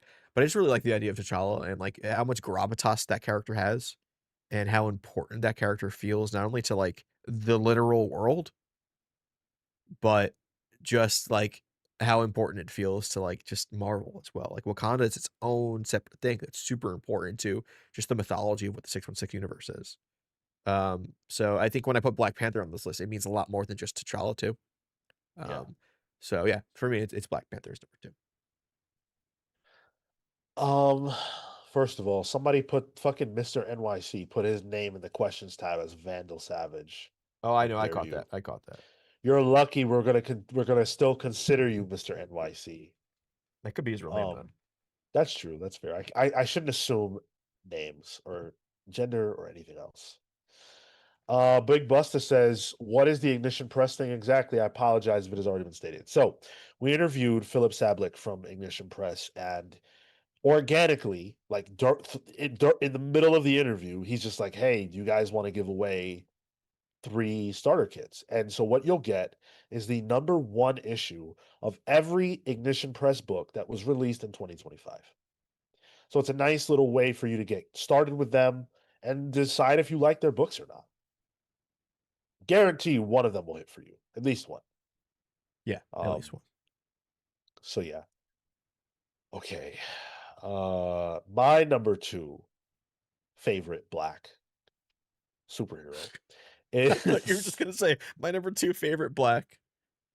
I needed that pause in there. Mm. I just needed it. It's Storm. Okay. Storm is the first black superhero I ever saw. And I saw her first when I was probably like 2 years old when the X-Men animated series was on. And she was the most powerful one. Like she's the most powerful mutant on that initial X-Men animated series roster. And the way she's so regal and so powerful and so, like, you look at Storm, you hear her voice, well, in the show at least. Sure. And there's a Tyler used it earlier, it's a great word, gravitas. She comes across as regal. She comes across as a queen. She comes across as a god, someone to be worshipped on earth. And I love that idea about her. But she doesn't perpetuate it. She's received that way because if there was a black woman who looked like that and had powers like that, she would be worshipped as a god. There would be lines that would be like countries long just to meet her and worship at her feet. And yet, Storm doesn't lean into that at all. Storm is as down to earth as you could be, having that kind of power and that kind of presence. But she's also got vulnerability. Chris Claremont leaned into that hard, and the show did as well. Her claustrophobia, right? The fact that she comes from super humble beginnings, she was a thief. She came all the way from that to being a god. And to me, that's a pretty damn good trajectory for a black woman. So Storm has always been a part of my enjoyment of superheroes. She always will be. And she's been the leader of the X-Men, which is super cool. I love that part of her too. She contains multitudes, and that's why she's my number 2 favorite. So ultimately what you're saying is Black queens forever, snow bunnies never. I said black queens forever, snow bunnies never. I said black queens forever, snow bunnies never. I don't co-sign that statement. I co-sign half of it. okay. All right. Okay. Black queens forever. Got Yes. it. Okay, cool. I do co-sign that.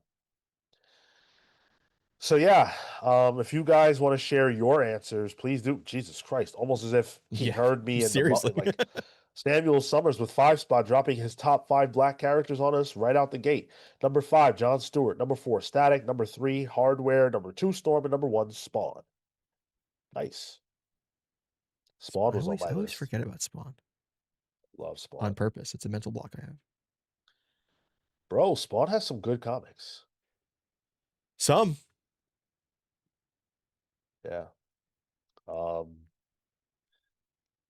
Should I spin this wheel? Figure out who won this thing? Wait, no, not No, that wheel. not that wheel. You want to do the goat wheel first? I need to see if we owe. We actually don't. Yeah, I think we're good on the wheels. Yeah. Yeah, we don't. That's crazy. All right, yeah. So let's play the GOAT game. All right. Who is gonna be doing it? It is just you. Oh, of course, it's me. It's just you. It like lingered on. I didn't get the. Do I have it working? Let's see.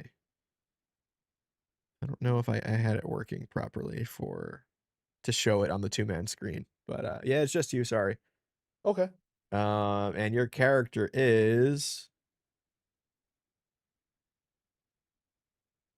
We're cycling through them. We're cycling through them. Okay, it's Aquaman.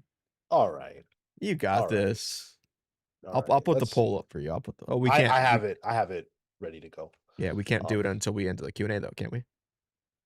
It seems that it will allow me. Like I could press it. Okay. We'll see. And if it ends it, it ends it. All right. I'm gonna get the timer up for myself, and I'm gonna talk about Aquaman for fucking 45 seconds. Here we go. Aquaman is extremely cool, and he is the GOAT. Why? Because, first of all, he is the hero of 2 worlds. He's the hero of the surface, the world we walk, but he's also the hero of a much more vast world. 80-90% of the earth is water, and Aquaman is the ruler of all of that. And he rules it with an iron fist.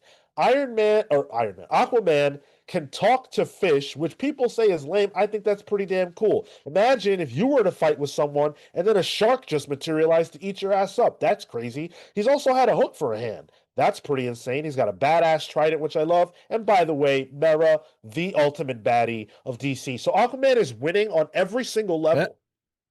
That's my time. Did I convince you that Aquaman is the GOAT? Let us know. I think that was pretty good. Thank you. I tried. And I didn't actually have to end the Q&A. Yeah, it works. So that's good to know. We can let that run for a few more seconds. Get your name in if you want the Ignition Press Starter Pack. Click the question, the Q&A, and just put your name in there. That's all we need. Chat, did I do Aquaman justice? I like that he talks to Tried. fishes. I think that's a really rad ass power. That's like most of the Earth. Yeah, bro. There's more fishes than people. Yeah. That's a lot of. Imagine if someone could just talk to all humans. Yeah. You know what Aquaman also hates? Pirates. We got that in common. Yeah. Oh yeah, I love him for that. Damn. Hayden's hideout says, "I'm sorry, Sean, but I hate the ocean, so you were losing this no matter what." That's Ooh, fucked. that's a new lore drop. Especially because I am the man who 2 shows in a row has promoted your upcoming comic, Pharaoh's Keeper, and put a link in the chat to make sure that my audience can buy it. So the fact that you wouldn't vote for me feels fucked, Hayden. I'm just kidding, by the way. All right, I'm gonna end the poll because you guys seem to be fairly convinced by me in this instance. Thank you. 70 or 64% of you said yes. 36% of you said no. So thank you. I appreciate that. Now, let's end this Q&A. Enough of you have had your chance. We're ending the Q&A. We are going to do this giveaway right now. One lucky listener is going to be the final person to win an Ignition Press starter pack, which is every single issue number 1 of Ignition Press 2025. Look who didn't make it for the Q&A. Bro, you just missed it, BJ. No. If you have an interest in Ignition Press, we can put you in contact with them. Yeah. So I'll talk to I you. mean, your later about cousin's that. writing for them, right? Word. Yeah. Hey, yeah, you got a better in than I do. Stephanie for real. Williams is right there. All All right. right. Take it one time. I'm gonna spin it. Da-da-da-da.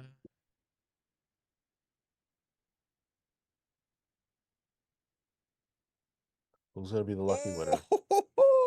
It's Chris Covers Comics. Hey, Chris, congratulations, bro. That is awesome. I love that for you. I don't want to say it was almost somebody, but it was like it just ticked right over to Chris. So. It was almost Pat. No. I don't want to say who it almost was. I'm gonna feel bad. If it was Pat, I'd be comfortable with that. No, But it wasn't. Congratulations, Chris. Hit me up on Discord with your full name and your shipping address, and we will get that taken care of for you. All 3 Ignition Press starter packs have been given away, so thank you guys so much for playing. We don't have any more to give away, but you know, I don't think that our relationship with them is over. No. Who knows, man? There might be a starter pack volume 2s coming out for yeah, this year's comics. Yeah, who knows? All right, guys, you have been an incredible audience today. Beyond thankful for all of your love and support. So many of you watched us today.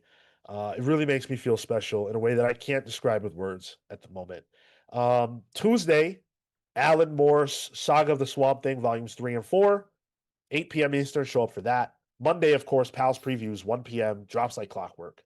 Thursday, 8 p.m. for Pals Pulls. And then before you know it, we're right back here doing it all again, baby. Saturday, 10:15 a.m. Eastern. Come hang out with us. It's going to be a fun time as always. Post Pals is happening on Discord. If you want to check that out, you'll have fun there. I always do.